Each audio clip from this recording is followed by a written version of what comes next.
Welcome into the Big Picture. I'm your host, Larry Ragland. It's Monday night. You know what that means. It's Big Picture Live.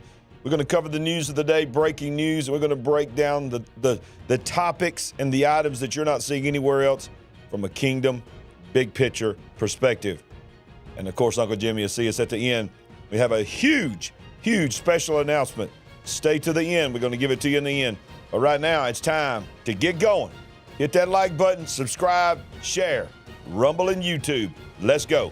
Big Picture Live.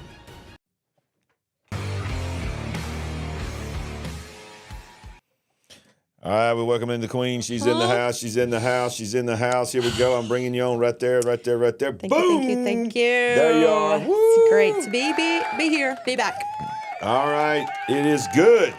This is our family, Sandy. Yes, it is. This is our family. We love you guys. We love our Big Picture family. I know you guys look forward to talking to everybody each and every week. We look forward to seeing you. Yes, we do. I tell you, y'all don't even know how much joy and how much laughter we get when this thing winds down and we go back and read your live chat. Yes. True that. I got to believe it's got to be one of the best live chats out there. I think so. I think nobody can touch this Lively. Love all the humor. Yes.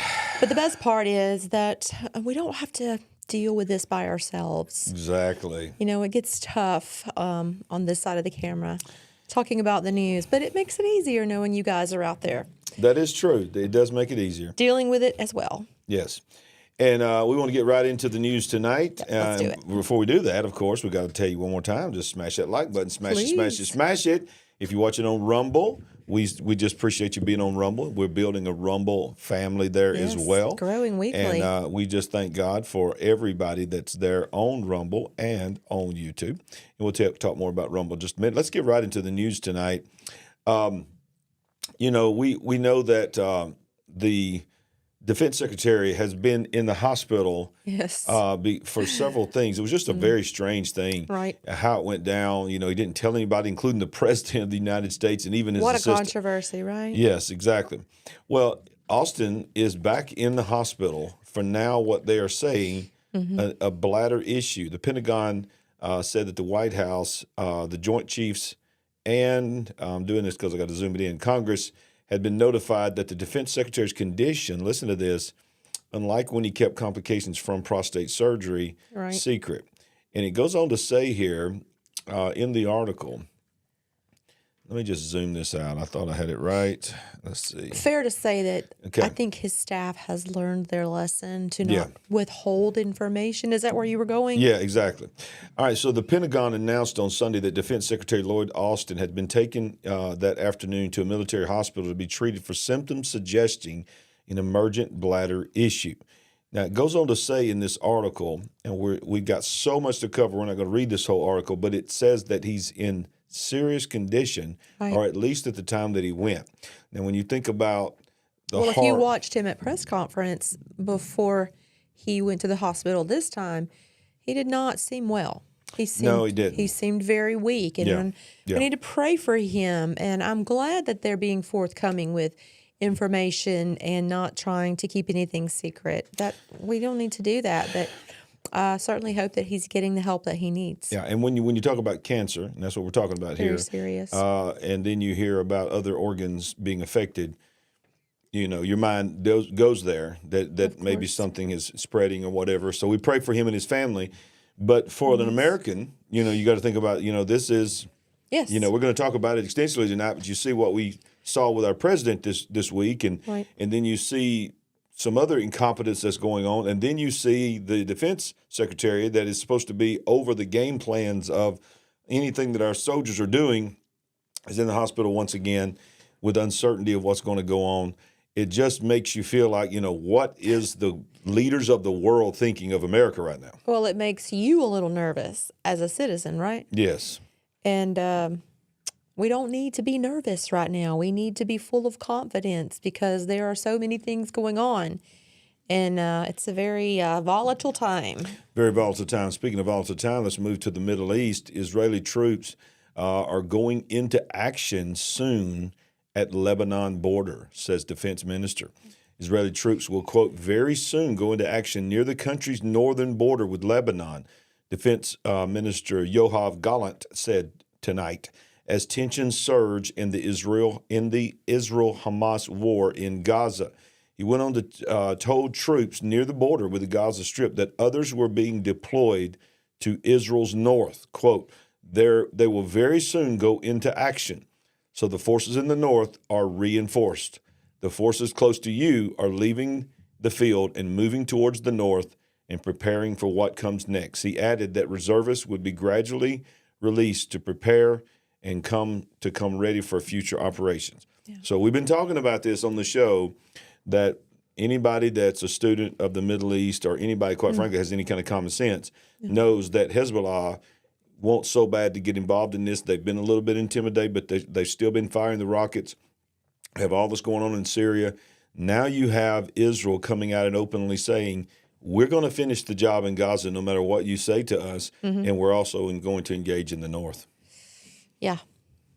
It seems like, they've already been in various locations of their country and going to multiple borders, but it just seems like, how long can they keep this up? They're spreading themselves thin. They're calling in reservists. It's a very scary situation. It is, and it's a biblical situation. Yes. There's no doubt about It's it. going to go straight up biblical anytime now. Have you seen that map that's got all the way over to the west side of Africa and all the way to the east side of Israel? Everything is green. That is Muslim and Arab, and then there's like a purple that's them, and you can't even see them. It's so tiny, and you have to zoom. But the meme says that Israel is occupying Arab land, is occupying Muslim land, and it says LOL or whatever, and it just shows all these Muslim and Arab nations that are as far as the eye can see from one continent to another, this little sliver. I haven't seen that particular map you're talking about, but I was looking at a map before we came on tonight and just noting once again just how tiny they are, tiny Israel is. Yes. Right in the midst of people that just want them dead, want them gone, want them wiped off the map. Well, stay one more item here. We'll talk a little bit more about our president, but it's coming out now that Joe Biden's relationship with Benjamin Netanyahu is what he calls him, is deteriorating by the day. We knew it was bad, but they're starting to roll out. And I think this is a part of what we're going to talk about tonight. This is just another part of the rollout of we getting rid of him. talked about in weeks past that not even taking calls. Yeah. There's no communication because of the contention between the two of them. Yeah. So Joe Biden's relationship with Israeli Prime Minister Benjamin Netanyahu appears to be getting worse by the minute. NBC News reported on Monday that Biden regularly criticizes the Israeli leader in private and has repeatedly described him as an a-hole, but he don't say a-hole. According to the report, Biden is frustrated that he has been unable to convince Netanyahu to ease his military campaign in Gaza, a reality that is causing immense divisions among particularly the left wing of the Democratic Party. So basically, he's trying to get him to relinquish and let Gaza be gone in what they're doing in Gaza. And then, by the way, that means Hamas gets to recharge. We said last week that it is confirmed that 80% as of last week of underground tunnels had not even been even touched by the Israeli military yet. But you know what? Until you brought that and, we did that part of that story, I didn't know that. Yeah. Did not even think that the percentage was still that high. Right. And I'm curious how many of you out there thought, that was even possible. But apparently it's the truth. Yeah. And this situation with our president and the prime minister, okay, this is not good. Okay, no, it's not good. This is disrespectful. How do we possibly think we're going to improve relations, open up the gates of communication, reopen the gates of communication? How are we going to move forward when we're just putting this out there in the press for everybody to see, as if, I'm sure most of the world leaders knew it wasn't good, but to see this, it's a new low. It is, and this is this line right here just gets me. It says one of the sources are quoting saying he just feels like this is enough. It has to stop. Well, You know, what if somebody would have said, you know, this is enough of how you responded to 9/11? Yes. Another country. This is enough. Yeah. Yeah.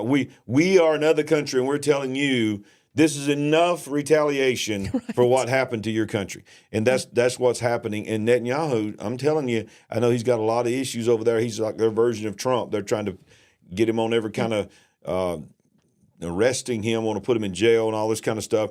But the reality is, not saying he's a perfect guy, but he's telling Biden, look, I'm the president. I'm the prime minister of Israel.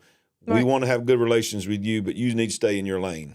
Right. It's one thing to feel a certain way behind the scenes or to make comments behind the scenes, but now we're putting this out there for everybody to consume, confirming that, oh, yeah, not only is it bad, but here's what he actually says. This isn't, it's not helpful at all. No. Not helpful at all.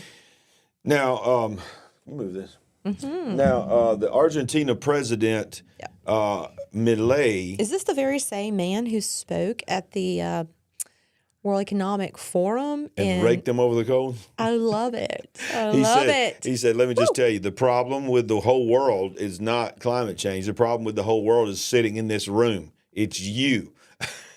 So yeah, he is a Argentine first, and he hates the woke movement and all this. Well, lo and behold, he flew to Israel this week and stood with the leaders of Israel, and he called for the rebuilding of the Second Temple. Yeah, how about that?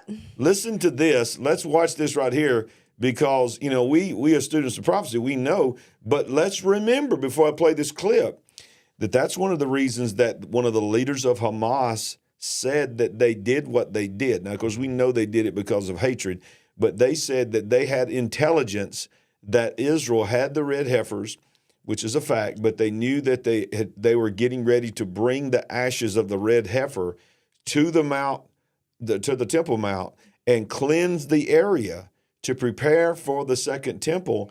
And here you have the president of Argentina standing up against stone structures with the Israeli and can we add, Temple Mount Faithful. Again, it's just been a year ago that we were in Israel. Yep. 1 year ago right now. 1 year ago. This week. And we were in a private room with Rabbi Harry Moskoff. Yep. And he stood in front of that room and told us, hey, we know where the Ark of the Covenant is. Yeah. He said, we got it. We got it. It's ready. Yeah. It's ready for us to bring out. And somebody asked the question, either of him or the other, I don't want to say his name, get him in trouble, but asked the question, if you were approved to rebuild the temple, how long would it take? He said 6 months. He said almost everything is prefab and already ready. He said we're just waiting for the moment to do it. So okay, let's go back here. And this is what they say, the people that should know to be able to make that prognostication. Yeah. They're telling us. So here we have the Argentinian leader adding more to the story, right? Right. And then listen, this is through the interpreter. So hear what the interpreter says. There's a prophecy about the destruction that says that a fox will break into the holiest of holies. También ahí hay otra profecía que relata que este mismo lugar será reconstruido. There is another prophecy that says that the same place will be rebuilt. Ahora que veo con mis propios ojos cumplirse la primera profecía, now that I see with my own eyes the first prophecy come true, me río de alegría y esperanza, ya que de seguro se cumplirá la segunda profecía. I laugh in joy and full of hope, as the second prophecy will surely come true. Wow. So you have a world leader. It gives me shivers. Oh, my goodness. Calling for the second or the third temple, to be the third temple. You know, you've got Solomon's temple, you had Herod's temple, and the rebuilding to be the third temple. But, yeah, and, of course, prophecy tells us that it's in the third temple, the Antichrist comes into place. So that's why we cover here a lot about the beast system rising, the control that we're going to show you even more, that beast system is about to catapult itself in 2024 to prepare a way for you can't buy or sell or anything unless you have the mark. Well, it's going to start off with digital currency, digital ID. And now you have leaders of entire countries coming and standing in Israel saying, we are praying and we are standing with you that the prophecy for the third temple will come to be. So, and I think about, Trump, when Trump was president, he was on president 4 years, y'all, and he did something that every single president since the beginning of Israel said. We're going to move the embassy to Jerusalem, and none of them ever did it. He just did it. Yep. And thank you for that super sticker, Yes, Pamela. thank you, Kamala. Woohoo! Thank you. Yeah, he did. We appreciate it. When we were there, we saw the embassy. We drove up to the embassy and saw the embassy there in Jerusalem. Yeah, I'm sure Trump was loving that story about the bad relations between Biden and Netanyahu, because they certainly never had that problem. I'm sure it wasn't perfect, but at least they were able to deal with each other. Exactly. Well, now, on a serious note, that is a heartbreaking note, we're pastors here in Birmingham, and we got out of church Sunday, and we heard about what was going on in Joel Osteen's church. Joel Osteen's church had a shooter come into their church foyer with an AR-15 and was planning on doing major damage. And strangely had a small child, I believe 5-year-old child with her. I don't know if she was using her as a shield or what, but was quickly taken down and was the off-duty police officers were there, and they ended her life. And in the crossfire of that, she did shoot a 57-year-old man, I think, in the leg, and then the child in the crossfire of taking her out got shot. And they're now saying they don't think that the baby, the kid, is going to make it. Terrible. But let's talk about the interesting thing about this. Okay, this is a narrative that you're not going to hear. I did a short show about this earlier today, and of course I got flagged. Why? Because of what I'm about to say, and I'm probably getting flagged again right now. But Joel Osteen's shooter identified her name as Janice Marino, but also went by Jeffrey. And this is the shooter. And of course, we hate giving praise and media media attention to this person, because that's what they're seeking. But on the left, you'll see that's a mugshot. This person had an extensive criminal record, but was still able to legally buy a firearm. Right. But it says the individual who walked into Joel Osteen's Lakewood Church, Texas on Sunday, pulled out a gun and opened fire, has been identified as Janice Yvonne Marino, 36, wearing a trench coat, opened fire when entering the church along with a 5-year-old child. Local news reports that multiple sources have said that Janice Yvonne Marino is suspected of being the armed woman who was killed at the church Sunday. Now, here's the interesting thing. Reports indicated that the shooter was female, but Marino may have been male. We still don't really know, because it depends on who you're talking to. And I'm going to show you why you don't really know if this is a woman or a man. This is the world we live in. Marino was shot and killed by 2 off-duty officers. Marino's weapon was emblazoned with the slogan, "Free Palestine." I heard a person say, and I'm going to come back to this, I heard a person say today, and I thought this is an excellent, because this is what they're saying. They said the gun had "Free Palestine" on it, and then later on in the regular media says we still don't yet know a motive. And this person said, "Free Palestine" is quickly becoming Allah Akbar of modern day, because when you hear that statement, and even though they chanted that when they did something, the reports would still say police are investigating. They still do not know the motive. And so they're saying now you're seeing everybody, "Free Palestine, free Palestine, free Palestine." And then they're going up and sticking microphones in people's face and saying, "Do you know what you're even saying?" And most people don't even know what they're saying. They're just jumping on the bandwagon. Yeah. But we're seeing this is sort of a code word that's sort of emblazing and empowering people to do things in the name of terrorism, if you want to call that, and then just simply say, "Free Palestine," doing it for the people of Palestine. Wow. We need to watch that. We need to see if that continues to gain. I mean, we certainly saw flags flying for several days or weeks. That was, a thing for a while. And now you don't so much see the flags or the gathering of people, but you're starting to see this phrase be used more so. Yeah. Now, listen, I'm going to say this too. I said it on the other show. I'm going to say it now. This is not the place in the live chat, and this is not the place in the comments. Now, because you can do anything you want to do. It's a free country. But when you're talking about the death and possibly the death of a 5-year-old child, and then you're talking about the possible death of many other people. This is not the place to be coming on here and talking about whether you like Joel Osteen or not. Yeah. This is people, and this is a church, whether you think it's that or not. So let's keep our comments focused on that. Okay. Right. All right. So, all right. So I'm not endorsing nor condemning Joel Osteen. I'm just saying this ain't what this story is about. This ain't about his doctrine. Per law enforcement records, Marino also had identified Jeffrey Escalante, whatever his name is, in the past, and had prior arrests for assault, forgery, marijuana possession, theft, evading, and unlawfully carrying a weapon. It goes on to say, and you can't really see this, it's so tiny, but this is why there's such a controversy about this, because it says this is the official ID here for Jeffrey, and the name is Jeffrey, and it says Jeffrey Escalante Marino, and it gives the birth date and all that, but it says sex female, even though it goes by the name Jeffrey. And then here's the crazy thing: race white, ethnicity non-Hispanic, place of birth El Salvador. This is his official identification. It's a little confusing, isn't it? So first of all, we don't know if it's a man or a woman. We need to get to the more than likely it's a woman, but we don't know if it's a man or a woman. Right. And I did not know that you can now really can self-identify as another race or another ethnicity. I had not seen or heard that as well. That's very interesting. Yeah. Imagine how hard that could make the job of law enforcement trying to track someone down. Yeah, exactly. But, book them after being arrested and so forth. I would ask, I thought I just saw that someone said that the child did pass away.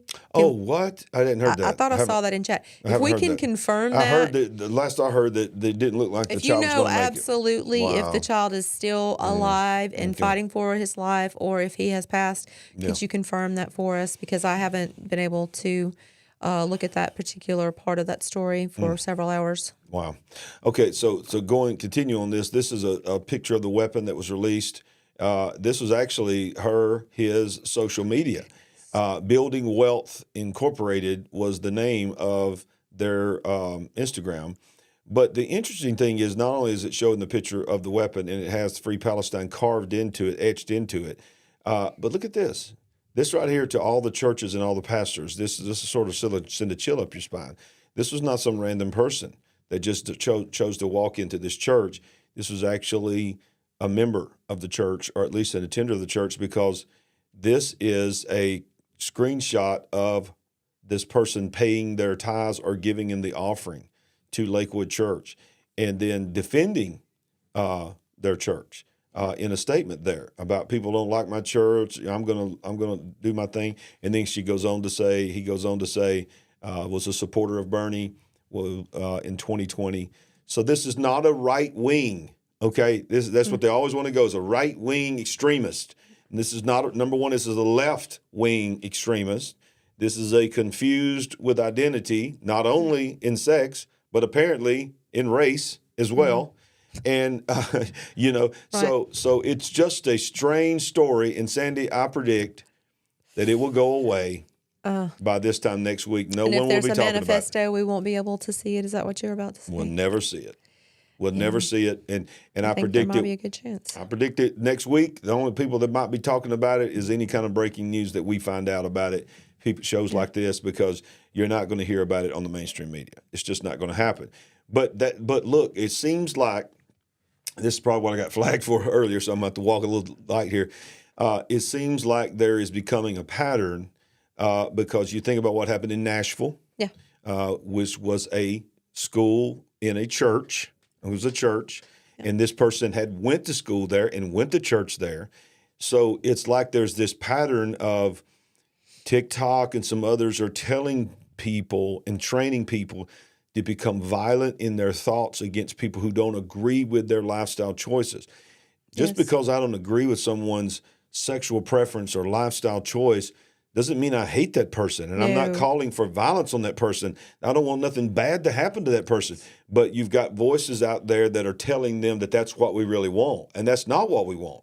So in their mind, there's got to be an uprising. And they're being And then there's all kinds of other things to put into play. There's things we're injecting in our bodies. There's things that's just sort of ramping up things. So, all right, I want to throw this out there. I don't think you were saying this, but okay, so what is the possibility of, because we want to be so muted when it comes to transgenderism, when it comes to anyone identifying with the sex that they weren't initially born as or with, right? Wanting to put so much focus on that and trying to keep people quiet about, making an uproar about that to kind of diminish the fact that a terrible crime was committed. Right. And that is what happened here. Yes. Someone went into a holy place with intention to do much harm. Yes. Some people were hurt. This person obviously as well. But there's so much talk about the gender and the race. It's like it's pulling attention away from the evil intention that was there. Yeah, and on the same day, we're in Birmingham, Alabama. The largest church in America, believe it or not, is in Birmingham. The Church of the Highlands has multiple campuses, and it says the largest attended church in America. And they arrested a 17-year-old boy, young man, that was about to walk in the church. They noticed a gun on his side. They addressed him, son, you're not going to be able to take that gun in there. He was in the golf cart. Well, he got out of the golf cart and got back in his car, and there was 7 other teenagers with him, and they all left. They reported to the police because they could just feel that there was some kind of intention that was about to happen. And the police arrested him, and guess what? This 17-year-old boy right here in Birmingham they caught him on the road, arrested him. He had a capital murder warrant out for his arrest from Montgomery, Alabama. Was put in jail, and they later found the gun in the bushes next to the church. Like in the hedges or something? In the hedges, yeah. Yeah, that is quite alarming. This doesn't have anything to do with the church, but the big box store that we shop at, not far from here, last Monday, 1 week ago, I believe it was, or it may have been a different day of the week, whatever. But 2 young men were going into that store. Yep. They had their weapons in view, and they were, grabbing the gun and acting like they were being aggressive with a gun in plain view, in full sight.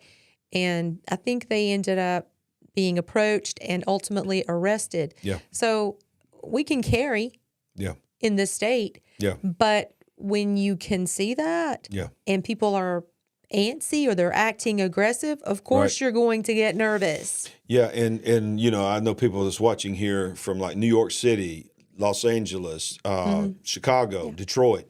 I mean, many of you are going, hey, are you serious? You're talking about your local store. You had this happen. This happens every day, everywhere we go. Because, I mean, that's the world we live in. But it's look, in the areas that sort of have been exempt from some of these things, it's coming into it. Yes. And I'm telling you, crime is rising. But it's more than crime. It is a mentality of disrespect for human life.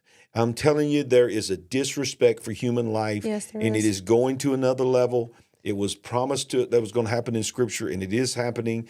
And I'm going to tell you, you go all the way back to the life in the womb. Now you see, they want to fight. They want to make that the number one issue in the election.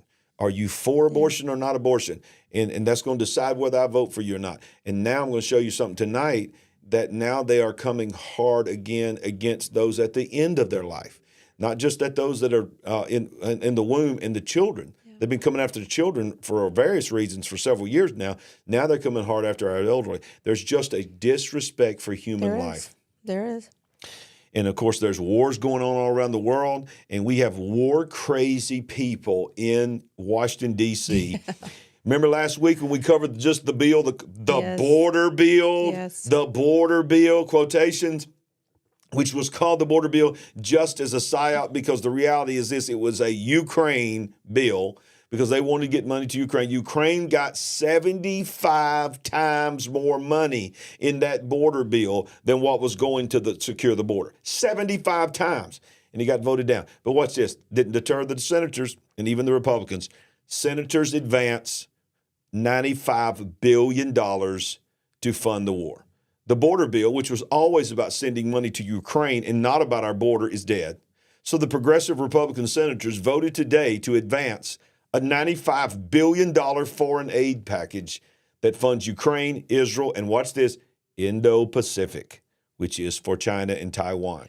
Okay, 18 Republicans voted with Democrats to advance I'm so glad this they bill. listed their names. Yeah, me too. That's awesome. Yeah, you need to know who they are. And if this is your senator, that's on you to deal with it. Yep. See what they said, rhinos and warmongers. Yeah, exactly. Rhinos and warmongers. So you see all the Republicans there that joined, I believe, every Were Democrat. you surprised to see Kennedy from Louisiana on there? He's on there? Yes. Are you serious? Right there. Number Yes, 7. I am surprised to see that. So I am definitely surprised to see that. You know, a lot of these names, they're no surprise, but I don't know. I was a little surprised to see his name, but I guess it's just all part of it. Yep. We want to say real quick, if you don't follow us on Rumble and you're watching us on Rumble, go ahead and hit that like button. But if you don't follow us on Rumble already, go to rumble.com/Larry Ragland, because as we say each and every week, we know that's where we're headed probably permanently.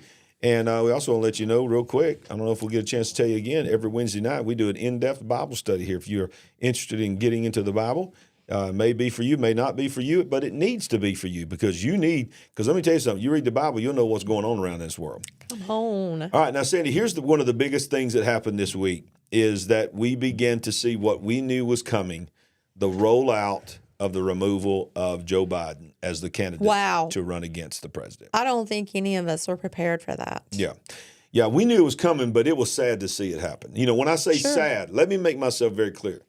I'm not looking over what this man has done. What this man is as anti-life as you can be.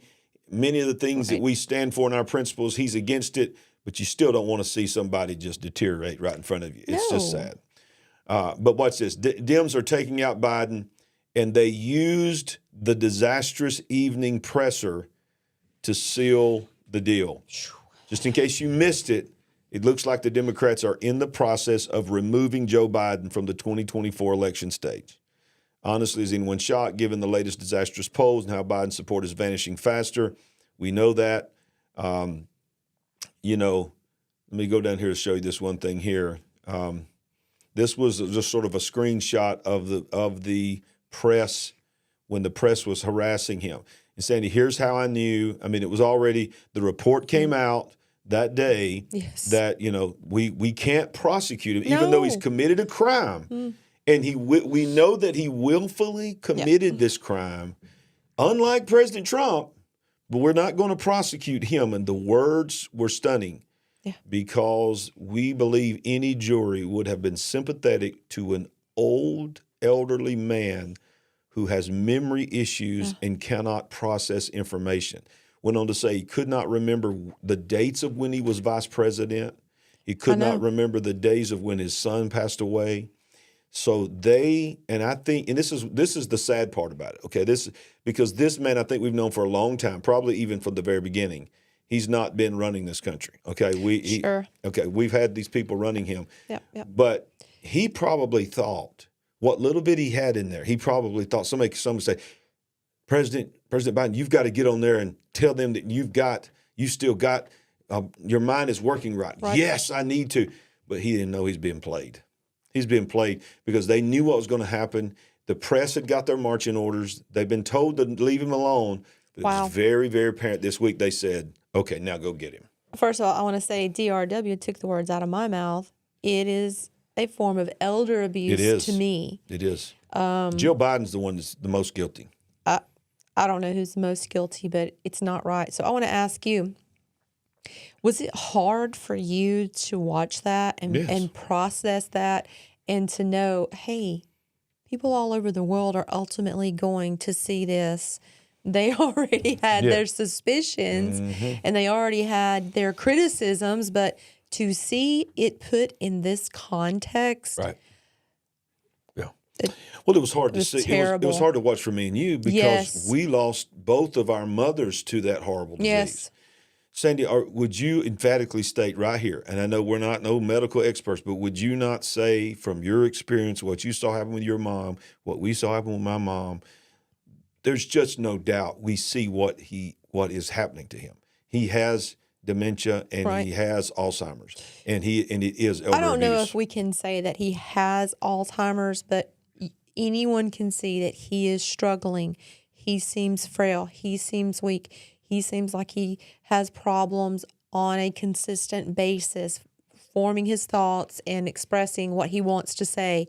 And to continue to drag him out there when he finishes speaking and he doesn't know where to go or how to exit the stage, and someone comes and grabs him and pulls him this way or that way, or they're pointing this way or that way to try to, show him where to go, and just the struggle. He's how old is he? 80, 81 years old? I think so. I mean, this is a very stressful job. But look, the man he has the nuclear codes. He does. I mean, the bottom line is, even if somebody else is running the show, and they are, he has biometrics. Yeah. When he became president, they took his biometrics and said, we cannot go to nuclear war without your biometrics, your eye scan and your fingerprint. So it's like this is who is got his finger literally on the trigger. Let's bottom line this for everybody if you haven't already gotten to this point by yourself. So the night of the press conference and the news and all of this, I think we looked at each other and said something like, okay, we can't prosecute him, but we can allow him to run the country. Does that make sense to anybody? To anyone? Anyone. Bueller? So that's the bottom line right there. Exactly. I mean, that's what I'm saying. And that's what the world is saying. Right. And look, I am not a big fan. I'm not in the Vladimir Putin fan club. Yeah. But how unreal that came down on the same day, Exactly. almost at the exact same time. Yeah, to give you a contrast of someone who seems to be in control of their faculties and their self and looks strong and commanding and authoritative, stacked up against the leader of our country. It was not good optics. No, it was not good. It was not I mean, good. I don't know, but I don't know if Tucker had any kind of idea that this was going down. But he released that thing at 7 o'clock, 6 or 7 o'clock, something like at our time. And almost simultaneously, this was happening in Washington. And it was like the whole world just said, look, these are the leaders of the two great superpowers of the world. Mm-hmm. Who are you scared of? Who are you intimidated by their words? Exactly. And it's like they know that. They know that. And if you want to add Xi in with that, you've got two very strong alpha male looking leaders against our president of our country, who seems to be struggling so much. So look, you see the press just like a light switch went on. Yeah. They just turned. They turned because that's all you ever heard was, he's sharp as a tack. Today his press secretary came out today saying, and this is what he said when I saw all the questions were That's what Jill says too. The first lady. He's strong. You know what she said today? What did she say today? She said President Biden does more in 1 hour than most people do in an entire day. Okay. And then guess what came out right after the press conference? He has nothing on his calendar for the next 4 days. Nothing. What? Nothing. There's nothing on the President of the United States calendar when multiple wars are happening. We have a border crisis. We have all this stuff going. There is nothing on the calendar for the President of the United States for the next 4 days. Well, look, the job is high demand. The job is stressful. We've always believed that there was somebody else, or probably an entire staff, who's actually getting things done behind the scenes. So yeah, well, one of the things I think is going to be, it was the beginning of the undermining of any kind of confidence anybody had in him, even if they voted for him. Was the border. And what happened is when you started having democratic cities who called themselves sanctuary cities start having immigrants coming to their city, they started understanding how Texas and Arizona and New Mexico and parts of California have been dealing with for decades, for generations. And so now look at this video, Sandy. This is wild. Yeah. This is New York City. Mm-hmm.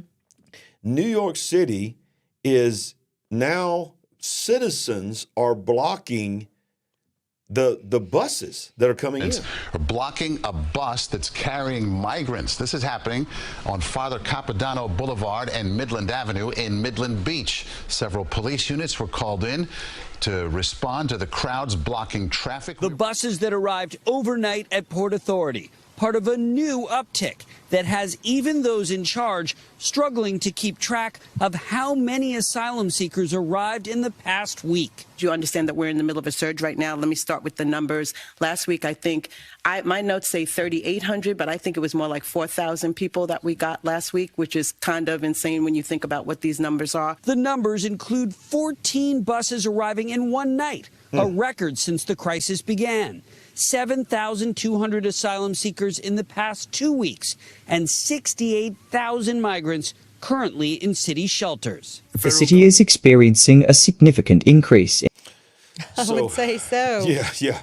So like, it's that thing where, as long as you're dealing with it, then I got one narrative. But when you come and I have to start dealing with it, my narrative changes. So the mayor of New York, the mayor of Chicago, the mayor of all these ultra liberals saying, we are sanctuary cities, come, we will welcome you, are going, okay, I made a huge mistake. Right. Biden, you need to do something. And they start turning on Biden. And the citizens of those cities, they're sticking microphones in them, CNN, MSNBC. What do you think about, surely you're going to vote for Biden. No, I'm voting for Trump. There are people that were locked for Biden are now moving on this issue. Can we talk just for a second about how, Nancy, I'm going to go on to say, we probably won't play it, but I think a little later on in this video, the lady goes on to say she thinks that there were 7,000 in the last 2 weeks. So 4,000, that sounds bad, but when you talk about 7,000 over 2 weeks, that sounds a lot worse. Yeah. But look how quickly they can press that button and turn that switch to change things around when they want to. Exactly. So let's think about if former President Trump can ever get out of the courtroom so he could start really campaigning, how would the former president stack up against that on the campaign trail? Right. Who knows? So maybe it's time for him to make his exit so we can bring someone else in to look like they're going head to head. I don't know. Let's look at one more video clip here from the mayor of New York City. Lead on this humanitarian crisis instead of leaving it for cities and localities to handle. Mayor Eric Adams holding a virtual briefing.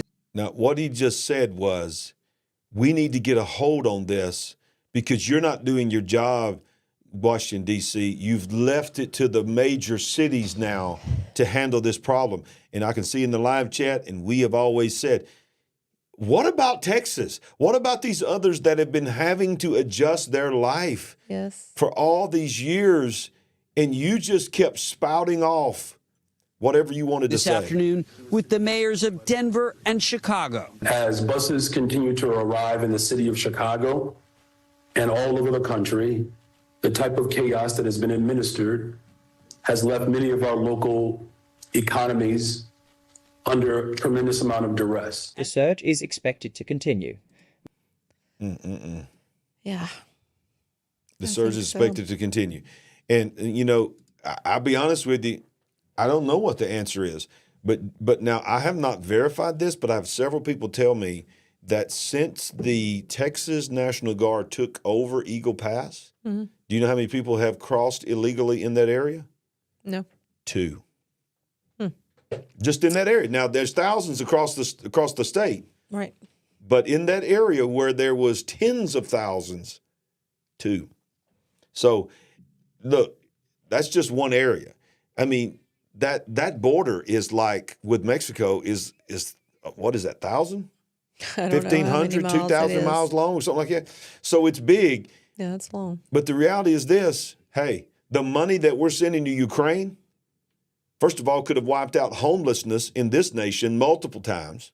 Our veterans that are living on the streets would have had you could have built them a house. Every one of the homeless vets could have a brand new house debt-free just with the last version of money that we sent to Ukraine. Exactly. Not to mention what we could have done on the border to secure our border.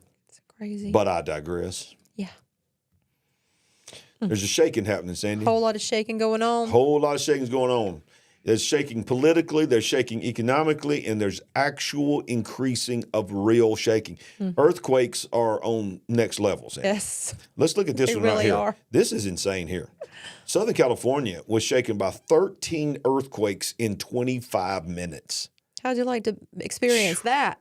And if you were in California and you felt these, comment and let us know that you was. I mean, what were you thinking? If you were hitting 13 earthquakes back to back, once you thought it stopped, here come another one in 25 minutes. Several earthquakes, the largest of which registered a magnitude 5.0, struck El Centro in the Imperial Valley. They were hit by more than a dozen earthquakes overnight, with 13 shaking the state in the span of just 25 minutes. Wow. And that's just incredible. Then you factor that with the next article that there's massive earthquakes that are happening in Oklahoma. Of course, they've been seeing tremors, but listen to this.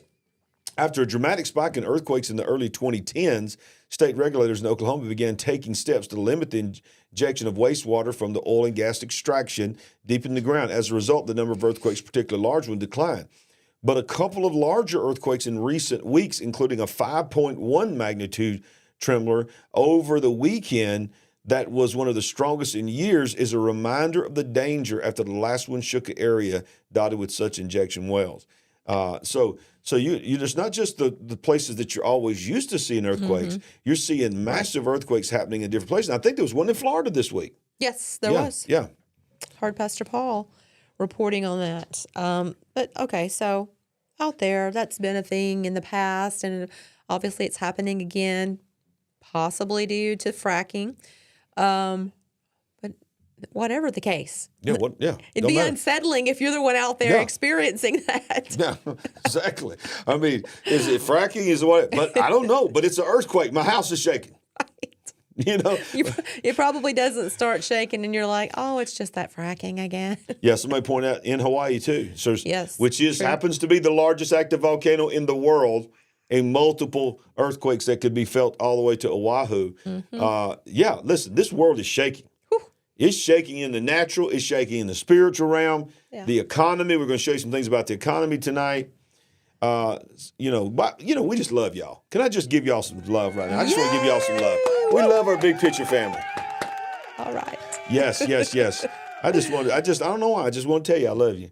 And then Thursday night, by the way, every Thursday night we have the Big Picture Live Kingdom Intelligence Report. The first week of every month is Paul Begley. We just had Paul on here. This Thursday night will be Ricky Scaparo. If you follow End Time Headlines, he is the founder and director of End Time Headlines. And then the third Thursday will be the living legend, the national treasure, Stan Deo. And then, of course, the fourth will be Pastor Mark Carrell, one of the greatest Bible teachers in all of America. And that was a great show that you did with Pastor Mark. Oh, it's phenomenal. A couple weeks ago. Phenomenal. All four of these guys are just... They are tremendous. I mean, they are on the cutting edge of what's going on. Okay, so, the Bible also talks about plagues and pestilence. We're seeing that as well. Yes. Don't forget, cicadas are coming. Don't forget the cicadas. Cicadas are coming. Cicadas are coming. I'm sure you needed one more thing to think about. Yeah, but that's not what this is about. This is about, unbelievably, health officials have now confirmed cases of bubonic plague in the United States. What? Health officials in Oregon have confirmed a case of the bubonic plague in the state. It is believed that the infected person contracted the plague through their infected and symptomatic cat. Okay? All close contacts with the resident and their pet have been contracted and provided medication to prevent illness. Now, I want to stop and say something to you, Sandy. I got to tell you something. That I'll be honest with you, when I saw this today, I was not thinking about this article. If I would have thought about this article, I would have had this to show right now as well, and I don't have it. You can find it it's very easy. You know how they say the weird way the Simpsons predict everything? Yes. Is that not weird? It is. They showed They're more accurate. than a lot of prophets. prophets. God, It's the truth.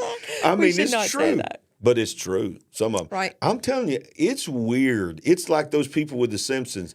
I mean, they predicted Trump. They had Trump coming down an escalator, Sandy, declaring he was president like 2 or 3 years before he did it. It may have been longer than that. I can't remember. But yeah, we all should have seen that clip and know exactly what you're talking about. But get this clip. I'm going to describe this clip. And if y'all can find it, and if I can find it, I'll put it down below so you can look at it. These elites are all sitting around this table, and they're all like, you know what? We've got to find another way of controlling the population. And all these people are saying all these different ideas, and we're losing control. We're losing control. And somebody says, what we need, I promise you, this is what it says. Oh my goodness. It says, what we need is some kind of global disease that can affect everyone. And it can bring fear, and in that fear, we can use that fear, and we'll have control and all this. And they start, this guy that's with the CDC, looks like he's playing with the CDC, he said, I just happen to have one right here. And it sounds like just like Disease X. We've been waiting on the right time to release it. We've got it. We just need to know when to release it. Is it time to release it? And they said, yeah, let's release it. But we got to come up with a great name for it. We got to come up with a great way that becomes catchy. And Sandy, this is what they said. Oh, boy. Let's call it the cat-demic or something like that. It was a cat. I got to write that down. I think I made that word up.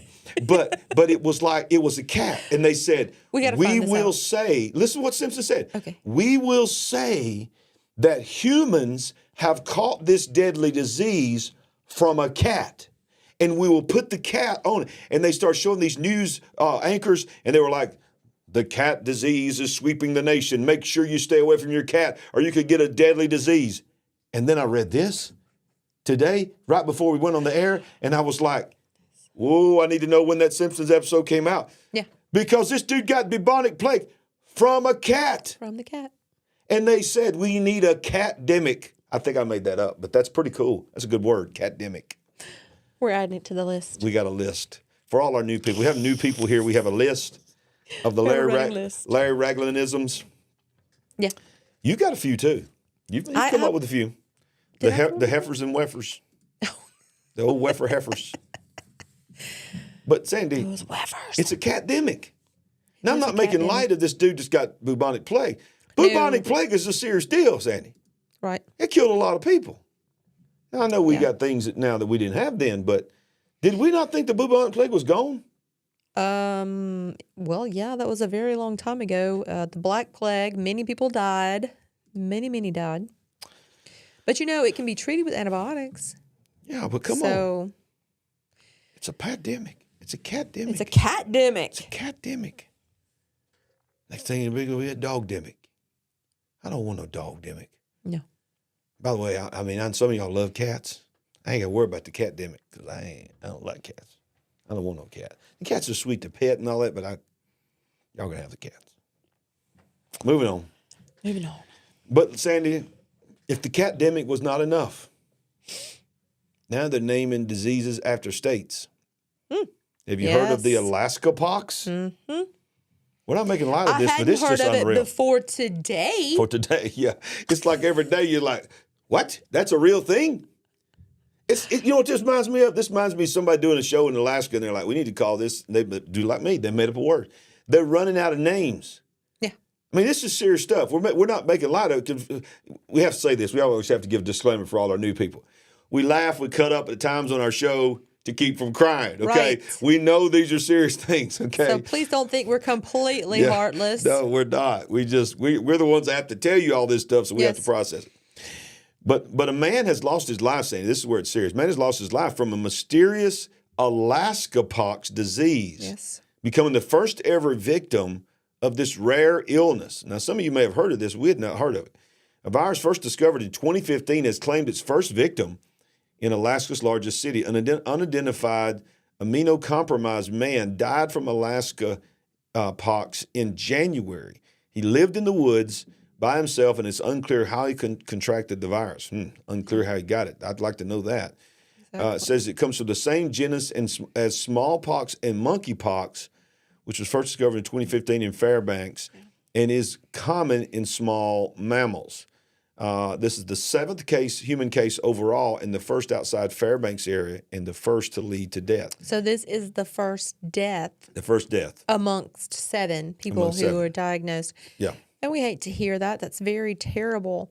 And probably this has nothing to do with it, but, we hear various people talking about as some of this ice is melting. Yep. Think about this. It is, this is just what my mind immediately goes to, that it is unearthing or, things are thawing out of the ice that had been frozen, different kinds of bacteria, different kinds of things that can make you sick. Yep. So my mind goes to, okay, he's in Alaska. I know that's probably not far north, but is there any possibility he could have come in contact with something that has thawed out of the ice Excellent point.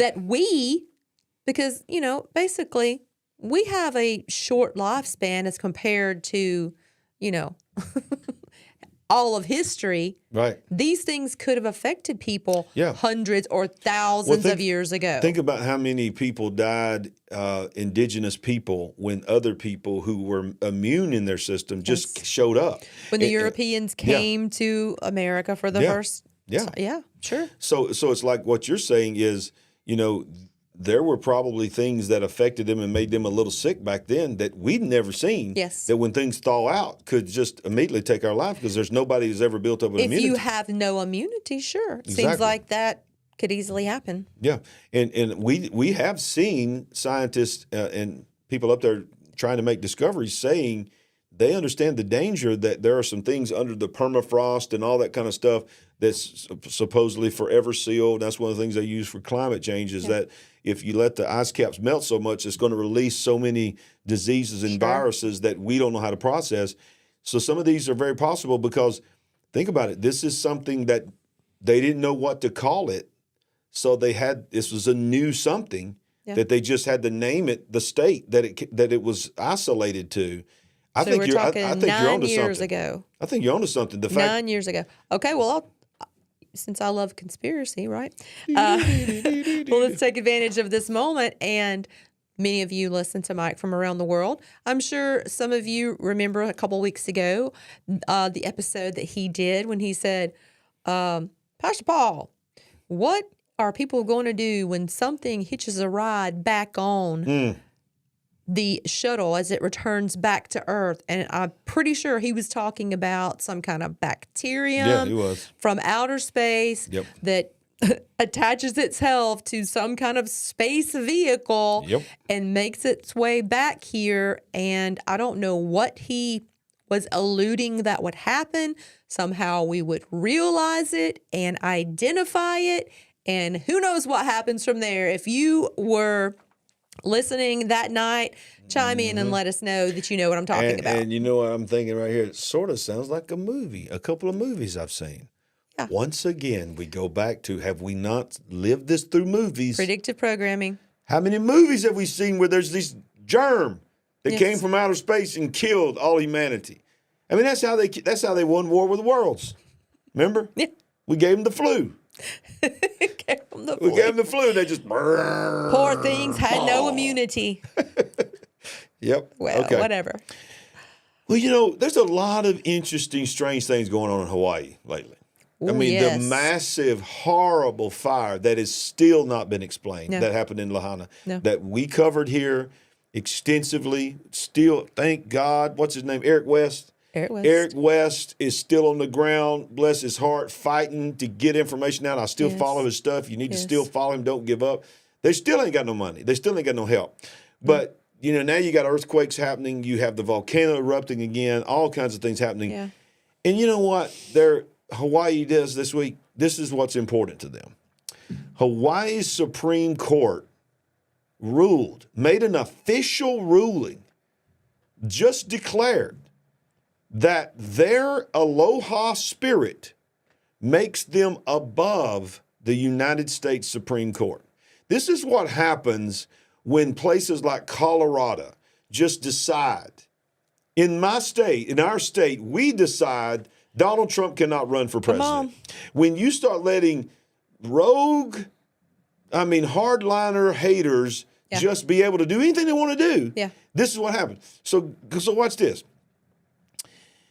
Our judicial system is starting to look more like a circus than a hall of justice. Activist judges are making courtrooms their own personal stage for progressive agendas by putting social issues over the law. And the latest act from Hawaii is the grand finale of this madness. The state's highest court seems to think it's got the authority to trump the United States Supreme Court, all thanks to HBO and its unique spirit, the Hawaiian whatever. And I love Hawaiian people, by the way. And honestly, this might not even surprise you at this point, given how the left has turned our sacred institution away, blah, blah, blah. But look what it says. We read those words differently. This is a quote from it. We read those words differently than the current United States Supreme Court. We hold that in Hawaii, there is no state constitutional right to carry a firearm in public. I want to read this again. This is addressing the Second Amendment of the United States Constitution. Yeah.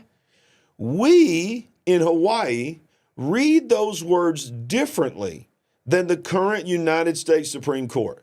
We hold that in Hawaii, there is no state constitutional right to carry a firearm in public.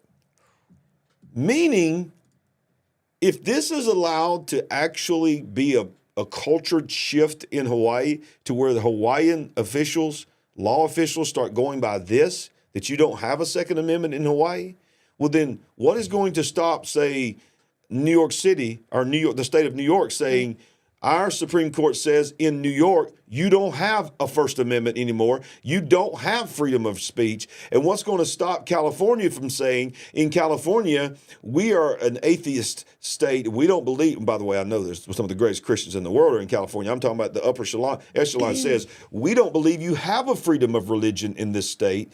We're going to shut all the churches down because we don't read the First Amendment the way you read the First Amendment. Wow. This is where our country is right now. Do the words kangaroo court and banana republic come to mind in all of this? Exactly. So I've been hearing, brace yourself because multiple states are going to seek to secede from the Union, from the United States of America over the next couple of years. I hope that doesn't happen, but it seems like it might be a possibility. Wasn't that long ago? I would never think that was a possibility. No, you would not think that. You would think that's just complete crazy talk, but not anymore. Not anymore. I'm telling you right now, I got to go back and watch every movie I've ever watched. Because it's like, you should have listened to me. I tried. I know. I was trying to help you. You were y'all so don't resistant. Y'all don't even know. I tried my best. Before I finally got red pilled and based and all that from my wife, she was way ahead of me. We'd be watching a movie and she'd say, stop it, pause it. Go back. Look at that symbol. Listen to what he just said. He wouldn't listen to me, and he was a little bit mean about it, I would be like, baby, I just want to watch the movie. Can I not just relax and watch the movie? She's like, you don't understand. They're telling us what's coming. You know what, baby? I owe you a public apology. Thank you so much. You were so right. So right. Whew. But I'm telling you right now, I'm so red pilled now. I'm thinking there got to be something in Gilligan's Island. There's got to be something in they telling us something in the Brady Bunch. I mean, I'm like everything got something in it that they were trying to tell us. Some of y'all like, please, not Gilligan's Island. Yeah. Hey. I wouldn't doubt it. I wouldn't doubt it. But everything's going to be okay, Sam, because we're going to all be digital. We're going to have electric cars. Oh, yeah. Everybody's going to buy electric cars. Oh, wait a minute. Breaking news. The electric cars market is crashing. Who knew? Who would have ever thunk it? Ambitious plans for an electrification-led industrial revolution are in full-scale retreat. Oh, there's old Macron. Mm-hmm. France's President Macron had a plan to make millions of electric vehicles a year. Chancellor Scholz planned to put 15 million on Germany's roads by 2030. President Biden trumpeted the lot of $174 billion plan to make the U.S. the world leader. Even Boris Johnson, remember him? had a plan, a £1 billion plan to beef up their charging network. Rewind only a couple of years, and almost every president and every prime minister was making electric vehicles the cornerstone of the industrial strategy. And yet this week, we have learned that Renault is abandoning plans separately in its electric vehicle EV and software business, while Volvo, which was the number one, is winding down its Polestar electric sports car subsidiary. And one by one, all of these car manufacturers are saying, we're going back to making gas-powered vehicles. They need to be talking to Ford and these companies over here. Exactly. But come on, of course, you've got sectors of Europe that can't heat their homes. Right. You've got corporations going out of business, shutting down, having different kind of hiatus stances because they can't get enough energy to run the factories. People can't heat their homes.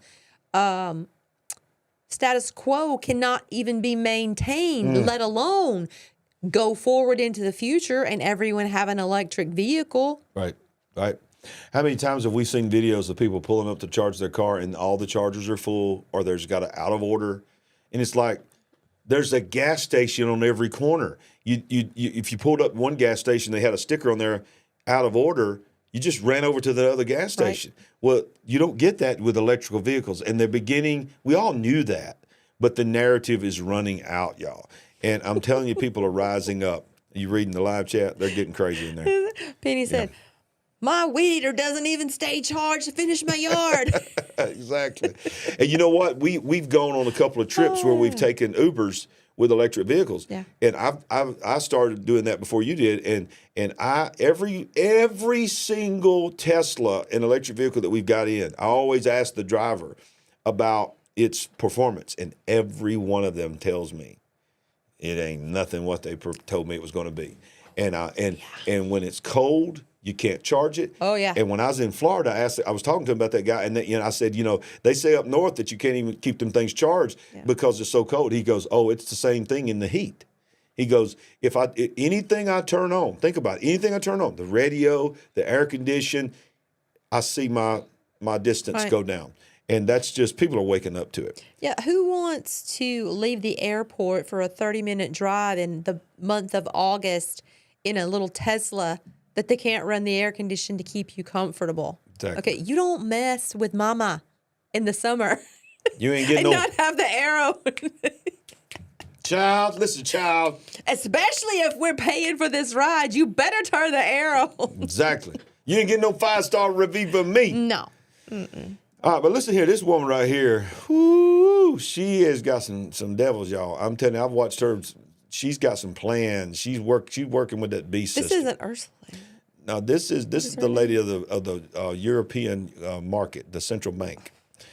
European Central Bank admits openly that they will lose control of humanity if CBDCs are not put in place.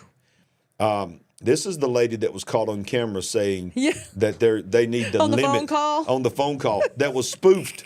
It wasn't even real. It was a joke, and she bought it, and they got her to admit that we need to give people $100 and maybe $1,000, but after that we need to penalize them if they try to take any more cash, because we need to penalize people for cash. Central bankers will lose their power and grip on humanity if they're unable to introduce central bank digital currencies, CBDCs, in the near future, according to European Central Bank President Christine Lagarde.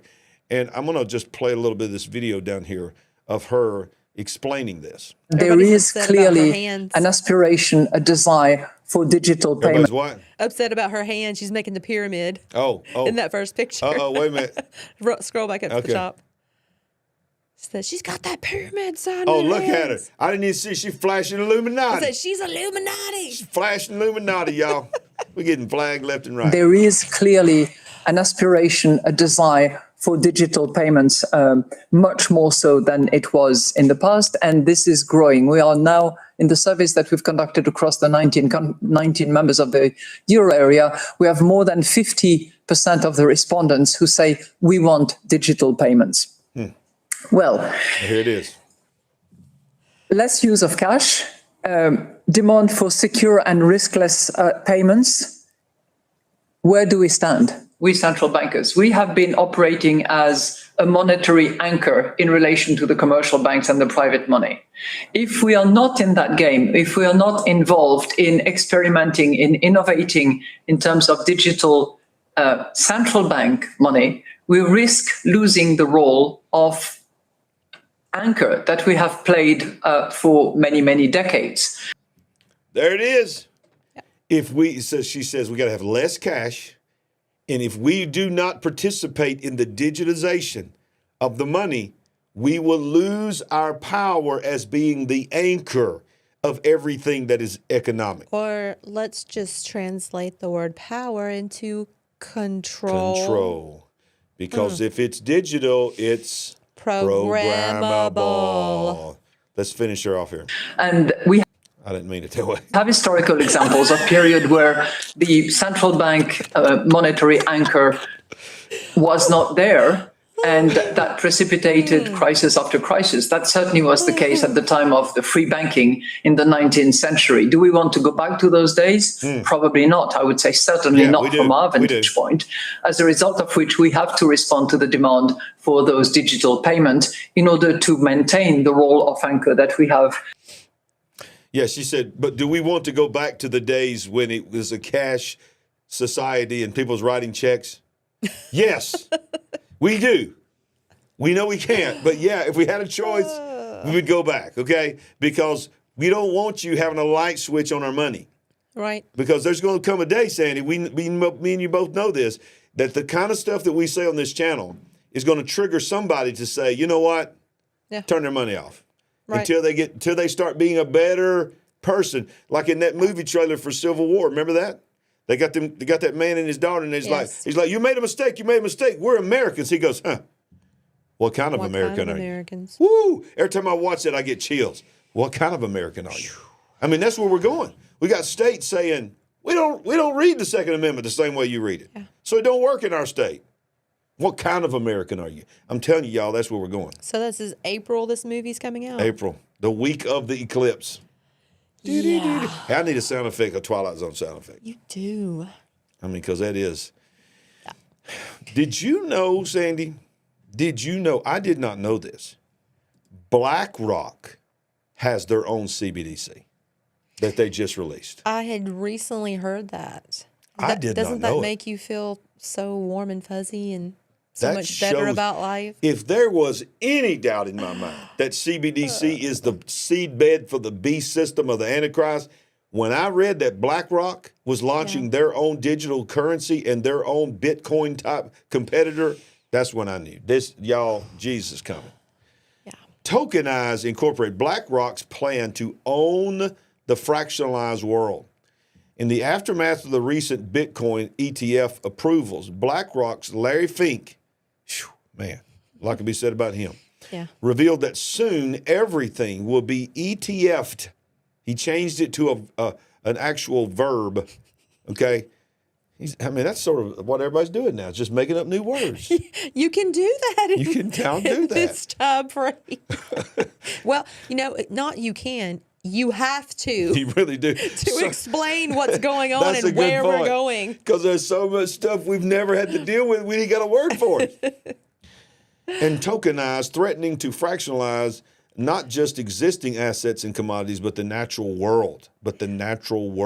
Reducing most living things into Wall Street financial products to be traded on a single universal ledger. I don't think you really heard what I just said. Yeah, say that again. They said this is where we're going. Right. That we are going not to fractionalize not just existing assets and commodities, meaning things that you would trade on the market, but the natural world, reducing most living things. I'm a living thing, into Wall Street financial products to be traded on a universal ledger. I want to scroll right down here and I want to play a little bit of this. Yeah. Definitely Illuminati, whatever kind of, he's in all of it. Explain that move into ETFs. How far does it go?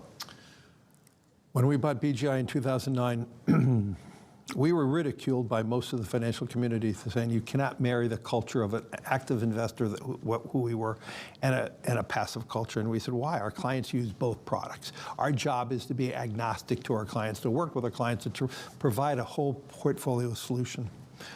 But over time, more and more clients started to think about, how do I want to get an exposure? Do I want an exposure in this area or this product? And I could do that through actively investing in ETFs. In 2012, we said, ETFs are going to be the new engine for fixed income. And boy, did that get a lot of ridicule by... I don't think you heard that. ETF will be the new engine for fixed income. Fixed income. How many heard somebody say, well, I can't afford that, I'm on a fixed income? That means you get a check for, whether it's Social Security or something like this. Everything is moving to, in their mind, universal basic income. UBI.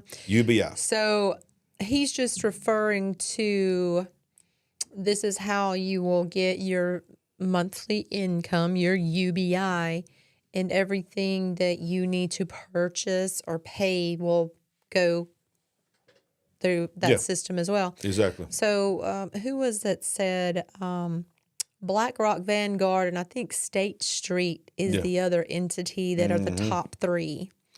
Well, let's listen to what he says here, because this, when you hear him say these numbers, let's just go ahead and go back here. Many people in the business community. And today, the fixed income markets are totally imbued by ETFs. And so at BlackRock, when we bought BGI, we had $290 billion of ETFs. Today, we have $3.5 trillion. Did you hear that? And then this week alone... Let's do that again.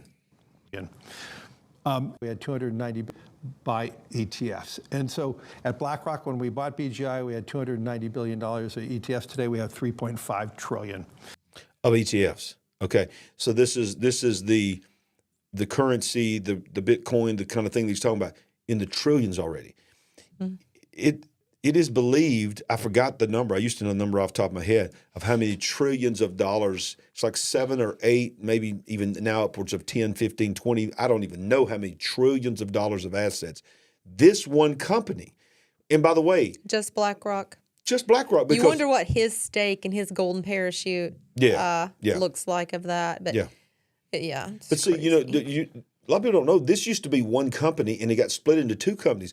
And the one that nobody talks about that's just as evil and as powerful as BlackRock is Blackstone. Right. There's another company called Blackstone. How cute, right? Exactly. Rock, stone.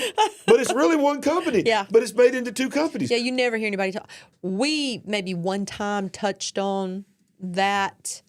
Well, you and I had some confusion. We were talking, what is this BlackRock or Blackstone? And then we realized what was going on. But most people, they're not aware of that. No, they're not aware. Sickening. If you hadn't smashed that like button, smash it, smash it, smash it. If this show is given any value to, if you enjoyed it at all, don't cost you anything. Takes you just a second to do it. If you're watching on Rumble, hit that thumbs up on Rumble. Can we touch on one thing before we move on to this next story? Yes. The fact that this is all going to CBDC, it's all going digital. It is going to help them to accomplish something that I heard Steve Quell talk about a couple of years ago, and that is deciding how many calories you're going to be able to have. Think about that.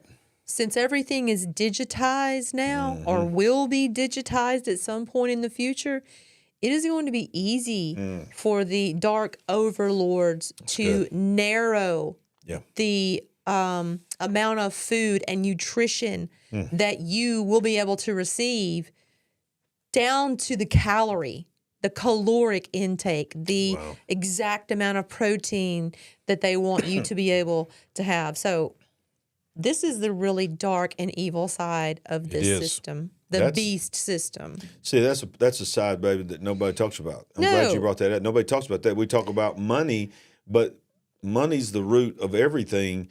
And if you can control money, you can control the products you actually get to buy. You can control the movement of all resources and assets. You can build an antichrist beast system. And you can then also, when you have total control, You can control what foods are permitted to be made, what foods are not permitted to be made.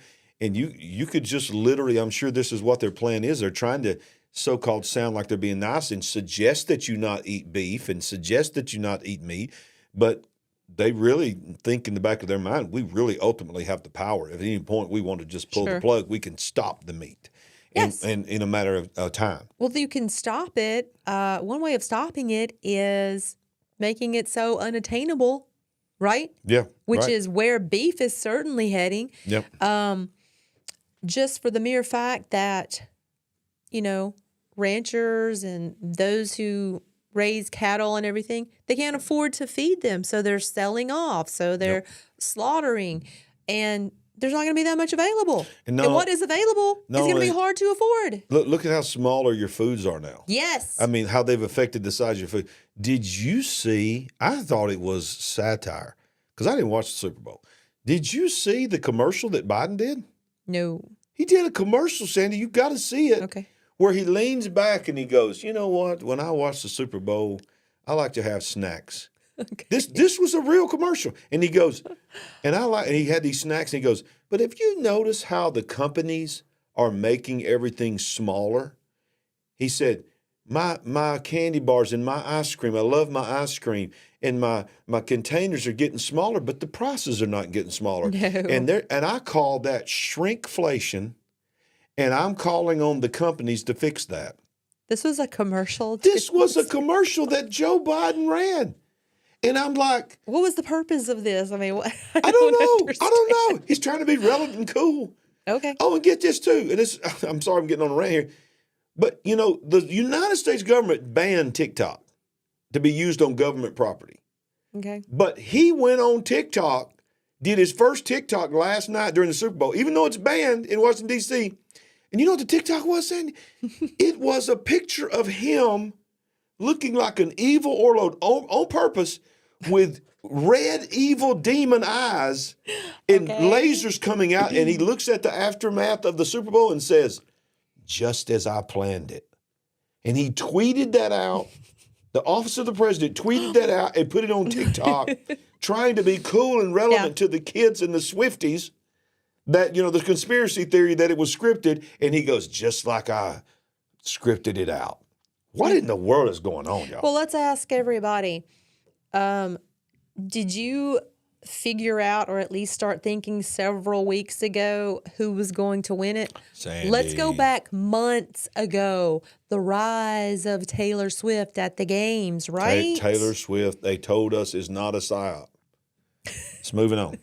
Sandy, don't go down the rabbit hole. Taylor Swift is this wholesome girl that just likes to play music and just fell in love. It's a totally organic love story of a football player. You better start grabbing my legs. I'm already far down the rabbit hole. Anyway, that was just a sidebar. But Billy Mitchell did say that BlackRock, I think, was over $9 trillion in value. $9 trillion. Wow. Oh, and by the way, one more little Super Bowl thing that I didn't watch. I've only seen people share this stuff. Her boyfriend got mad, got up in the coach's face, screamed at him, and chest bumped him and knocked his coach back off. I was like, my coach would have jerked me, throw me down on the ground, and beat me right then. And my mama would have been, you better beat him. What is the difference in their pay? Yeah, exactly. Yeah. Maybe he didn't want to. All right, so look, this right here is a. Sorry, y'all. We don't usually go on those kind of rants. Oh, yeah. We never go on rabbit trails here. Never. We stay right on point the entire time. Welcome to the big Complete picture. focus here. Laser focus. But look here, Sandy. This is unreal. Many Gen Zers can't even afford rent, let alone a mortgage, and have resorted to, here's another new word, car living. Car living instead. You knew that was coming, didn't you? Bidenomics has been disastrous for America's youth who are coming to age in an era marked by worthless college degrees, accumulating insurmountable debts, and finding jobs that barely cover essential living costs such as food, rent, and insurance. The younger generation, millennials, have long abandoned the dream of home ownership. They've turned to tiny houses, we've seen the uptick of those, and camper vans as alternatives after the Great Recession. Yet these options for the newest generation, Gen Zers, coming to age are also becoming expensive. Right. Tiny houses are becoming expensive. One Gen Zer living out of his car, showering at a network of Planet Fitness gyms, cooking meals in parking lots, and working random gig jobs from town to town reveals an emerging trend of the systematic implosion of America's youth. Now, here's him. He's a YouTuber. Yeah. And he's tracking his journey. He's showing me how he cooks in the parking lots. Maybe he should get some more clothes on. Yeah, he does. Well. He gets some clothes on. Brush his teeth. But I want to show you this video of this girl down here. So she has been living in this Honda Element, I think it's called, for 6 years, Sandy. 6 years. 6 years. Kind of my one luxury is a soda stream. When I started out, I did have a big 7-gallon jug of water. However, I am apparently weak. My build was not expensive at all, probably under 200. I guess I should also talk about how I shower. And you could take the entire conversion out and you can put the seats back in and then it's a regular car again. Hi, my name's Rosa and this has been my home for the past 6 years. If you want to learn how, keep watching. What is happening? I've actually seen many videos of even senior citizens who are doing this. And some of the videos show you how to park overnight safely and not be asked to leave when you need to sleep. If you go on some Amazon, all kinds of websites to buy things, they have special inflatable pieces that can fit your particular vehicle. That's customized to your vehicle. They're not customized to any one vehicle, what I've seen. Style. But if you have a small car, if you have an SUV, interesting. And they fill in the gaps so that when you're trying to lay down and go to sleep, you can have an almost level, comfortable surface to sleep on. There's a market for this. That's why this is happening. And I'm sure a lot of people nowadays, because people are becoming more and more being forced to be what they call minimalists. Yes. And so I think some people probably just enjoy this. They don't like putting down roots anywhere. But that's not what we're talking about here. We're talking about people that are being forced to do this. They have to do this. Because they can't even afford There rent. are words and phrases like the working poor or the working homeless. Yes. I mean, we can go back 4 and 5 years and people were parking RVs on the side of streets in subdivisions that were making over $100,000 a year, like in San Francisco. Yeah, we have a pastor friend that pastors in San Francisco, and they told us that. They told us that, I'm talking about high 6-figure income we're living in RVs and campers. Because in San Francisco, they could not afford. They said a small house was going for $1 million. And maybe paying a homeowner to just park on the street outside someone's home or whatever. Yeah, and that was years ago. That was several years ago. New reality. It's worse than that. Yeah. But what that's leading to, Sandy, is leading to our next segment, and this next segment is heartbreaking. One of the things that we've talked about is one of the leading causes of death in Canada now is their government funded and provided assisted ending of your life. We've talked about this multiple times. Yes. I even told you last night or this morning that, what was it, a former Dutch? Yeah. Was it prime minister? A king and queen, wasn't it? A former king? They were some kind of high-ranking government officials. And his wife decided. Don't say the word. Committed, don't say the word. To in their life. Check out, yeah. using some kind of service, and because neither one of them could bear the thought of being alone. Yeah, so they just decided to make their exit together. And you're saying one of them had some kind of incurable disease and the other one didn't want to live without him? I didn't read the entire article, but I think that was what it was. The first paragraph or so, some of you may have seen it as well, just said they couldn't bear the thought of not being together, so they just had an assisted exit. So that's that. And then up in Canada, we've covered where now they've made it to where you can literally say, I can't pay my bills. I mean, there's a couple of people that said, I can't pay my bills, so therefore I don't want to live a life where I'm struggling to pay my bills. Here, I want to hook up for this and take me out. And there's all kinds of things. Well, that's, everybody always says, well, that's Canada. Well, ladies and gentlemen, we've tried to tell you, Canada's the experiment. And for the leftists, it comes down to us. This has come out today from the Daily Caller, I believe it is. Yes, the Daily Caller. nearly 20 states in America, almost half of the states, are weighing legislation that would make assisted ending of your life legal. Yep. Listen to this. Lawmakers in 19 states are debating legislation this year that would make it legal for a doctor to provide life-ending treatment for patients diagnosed with terminal illness. Currently, assisted life ending is legal in the United States in Oregon, Washington State, California, New Mexico, Colorado, Montana, New Jersey, Vermont, Hawaii, and Washington, D.C. Bills to expand access to the procedure have been proposed in 19 states, showing a growing interest in the debate of a doctor's role in helping a patient in their life. Now, I want to say something before we break this down. I'm very compassionate about this. I understand that ultimately these are decisions that people and their families have made. I remember all the way back early in our marriage when there was Dr. Kevorkian was really in the news because it was the first place, I believe it was Oregon. I can't remember what state it was, but he was the first doctor to do that, commit to do that. And he was called Dr. Death. It was a big controversy. Now it is sort of, people are like, I should be able to live in my life with dignity. I get it. Okay, I get what you're saying. But the problem is they're saying terminal illness, but all you got to do is look at Canada. That was the first thing they said in Canada, terminal illness. And then it turned into kids. It turned into teenagers. It turned in, I'm depressed. I'm battling depression. I lost my job. My wife left me. I'm depressed. I don't want to live anymore. And next thing you know, when you then if you really want to think about it, all these people that are all about the population needing to go down, it's like it's really convenient. We can't make this option, and I don't even like referring to it as an option. We can't make this available to people who may be having a bad day or a bad patch in their life, and they want to go and make this kind of decision when they should not be making big decisions at that time in their life. Yeah. It's just, it's. Oof.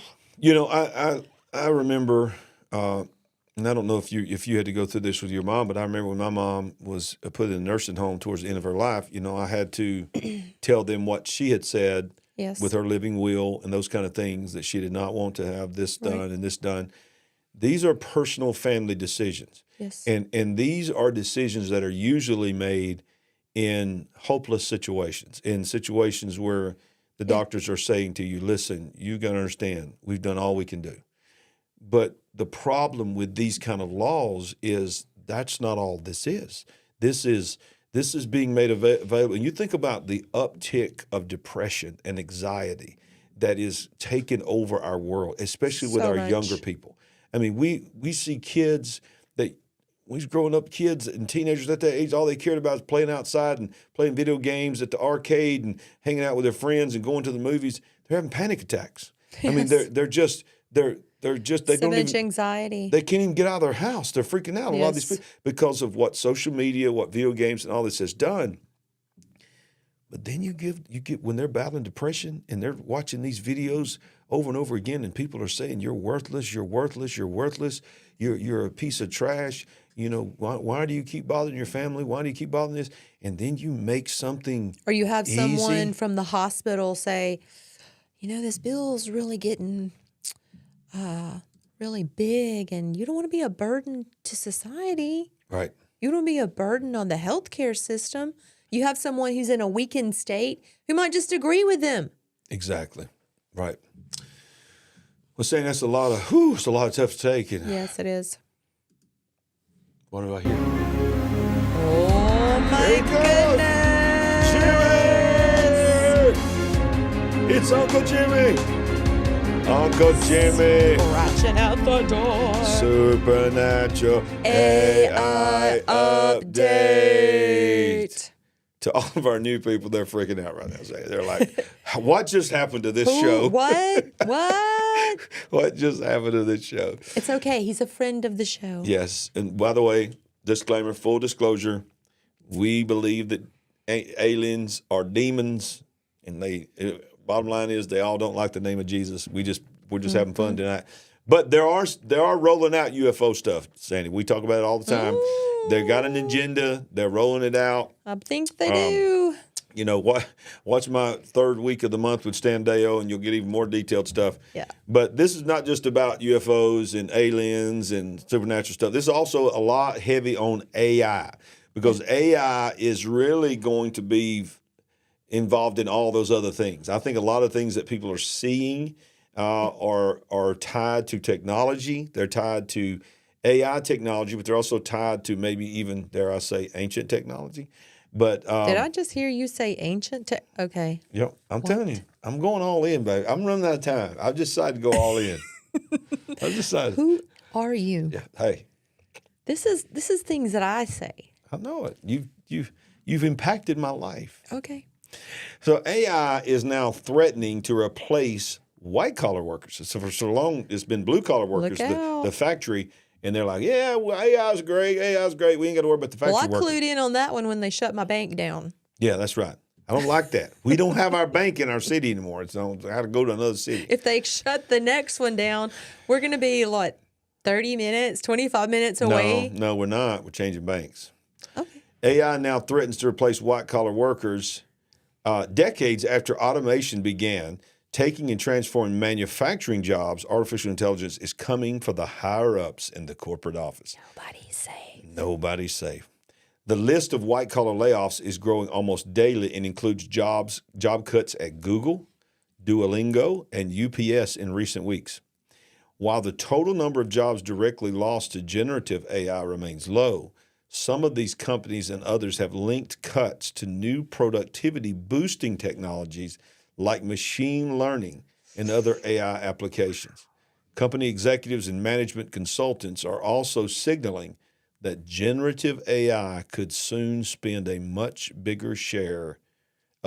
a much bigger share of white-collar jobs. Look out. Is this hinging at all on that thing that happened a month and a half ago with OpenAI? With OpenAI. Oh, yeah.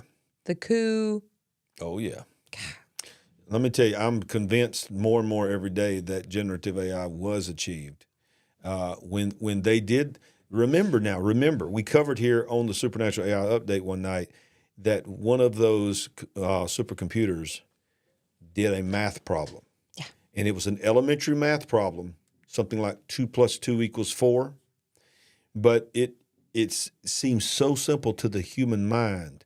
But before then, everything that AI, Chat, GPT, all this stuff was based on an estimation of what they should say. Come on. And could still be wrong. It could be a little bit right and still be wrong. But you can't do that with math. Math has an answer. 2 + 2 = 4. Right. And when you put that on a computer, a random math problem, and say, figure this out, and the AI figured it out, that's when they stepped back and went, uh-oh. And by the way, by the time they said, uh-oh, it's too late. Look at this. Cheryl Jackson, Elon said on a TED Talk that we'll have 40 million robots by 2040. I remember him saying a number, but I didn't remember it being that many. Wow. That's crazy. What? Well, think about this. Just this week, the next step to that happened with this Apple Vision Pro that came out. Yeah. I'm there again to go back to a movie, Ready Player One.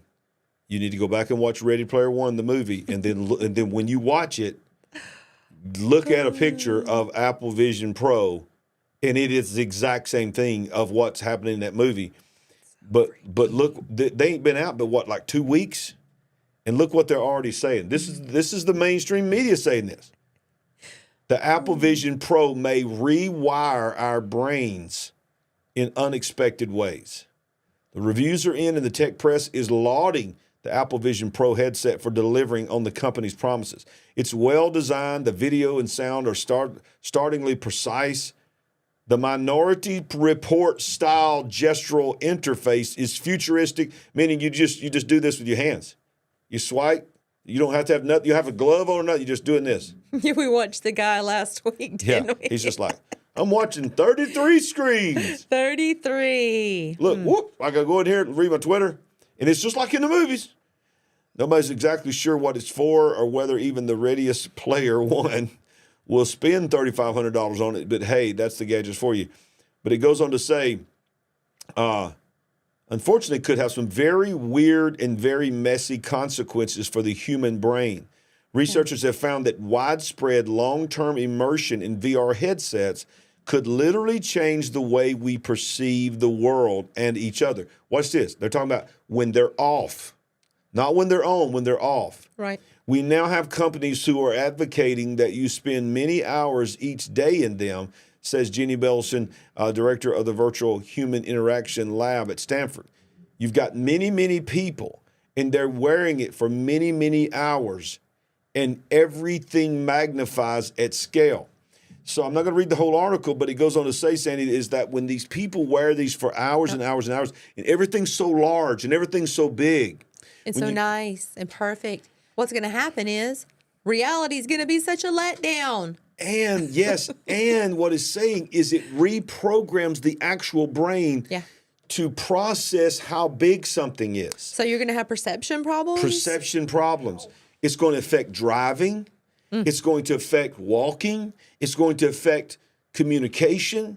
Because when you look at something, your brain, all your life, you've seen a human head look like a human head. And now you're going to see these enlarged, they're playing these video games for hours and hours. Are you trying to say it's going to make it easier to accept if the giants start coming out of the caves and the tall grays have a giant ship hovering over the city, but they decide to come down to the street? I'm sorry. Hey. You baited me on that one. You did this. I wasn't thinking that, but now I am. Now I am. But yeah.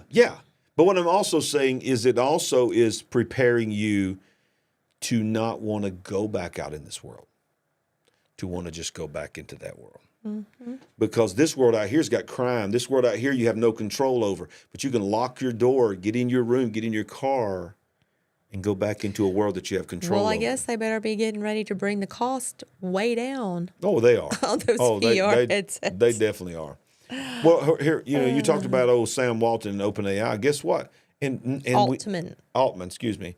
We don't really know what he wants this money for, but he came out this week and says he's seeking a $7 trillion investment in his now and future ideas. Okay. Have you ever heard anyone seeking anything, even $1 trillion in funding, startup funding on something? No. He wants $7 trillion. The CEO of OpenAI, which is the owner of ChatGPT, Sam Altman, is seeking a $7 trillion investment to overhaul the world's semiconductor industry. Semiconductor, of course, chips are a hugely limiting factor in the world of artificial intelligence development due to extremely high computing power needing to train the AI models. With this investment, Altman is looking to negate a factor that significantly limits OpenAI's growth potential. I want you to think about the wording of that. He's like, I want this money so that what we're doing does not slow down. Okay? What we're doing does not slow down. Despite huge investment and strategic focus from the U.S. government, the semiconductor industry is complex. Due to strategic value and the importance of chips AI development, it's a highly regulated industry, and the U.S. has tight controls over the export of chips. Altman has met with Commerce Secretary Gina Raimondo and to discuss the ambitious plans. OpenAI has produced distinction, blah, blah, blah. I'm not going to read all that, but it says the fundraising, $5 to $7 trillion required will be no easy feat. We know that. But he is asking for an amount greater than most countries' entire gross domestic product. Yeah, sure. Why? Why, Sandy? I mean, listen, trillion. He sees the future. Exactly. This is where the future's heading. And let's just talk about the big nasty is if we can keep you engaged, keep your goggles on, we can influence or even control you. Yes. We won't have to worry about you being out in the streets, causing a ruckus, fighting back, resisting, if we can just keep your goggles on, right? Exactly. Control. It's all about control. Let's watch a little bit of this video here just to give you an idea of what we're talking about. Intelligence could replace millions of jobs. The media keeps saying that, and that AI has eliminated thousands of jobs already. So unions say more regulation, please. These Teamsters want limits on the new driverless cars. Of course they do. I'm an autonomous driving automobile. Do not have these self-driving vehicles on the San Francisco streets taking jobs. Yes, self-driving vehicles will take some delivery jobs, taxi and Uber jobs, truck driving jobs. Texas is already building a special road, a self-driving trucking corridor. A 21-mile stretch of state highway with a lane just for self-driving trucks. Wow. The idea is get humans off the road. Because we make more mistakes than robots do. What an idiot. When I last pointed out that robocars are much safer, some of you warned that soon regulators may ban humans from driving. The government will have total control of your movement. You will be at their mercy.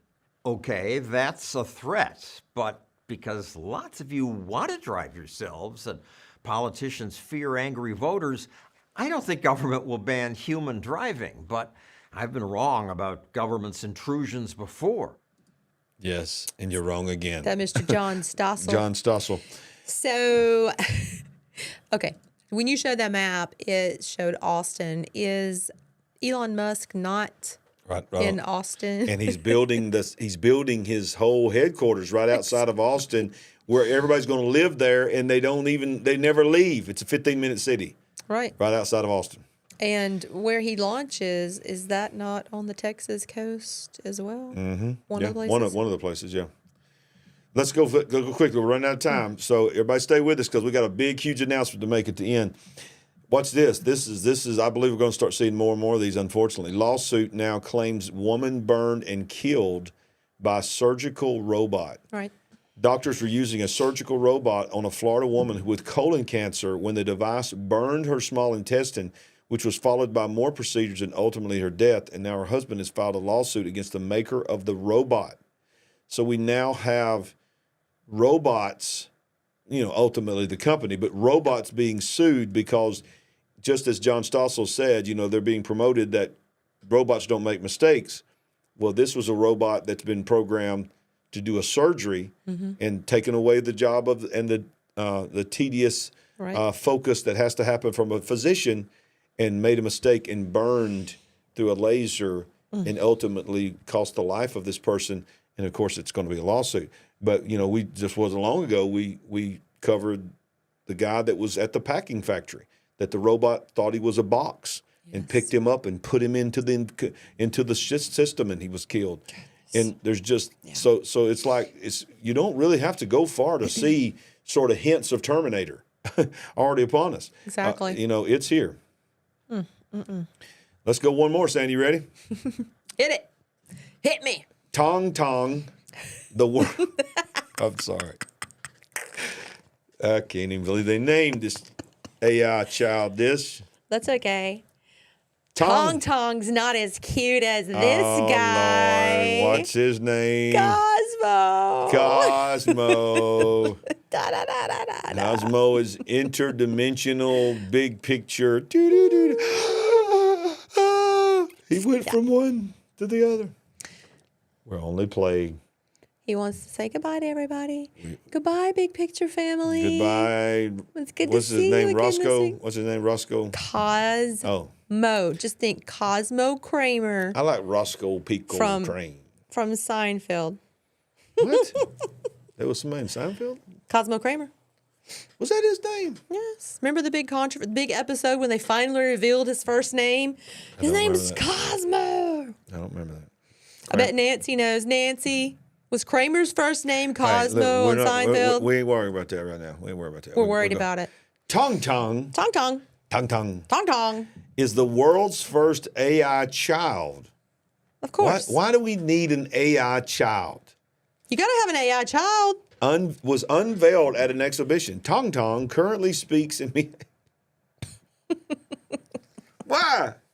Why do we? Have you raised a 3 and 4 year old child? I mean, I love my children. I love my grandchildren.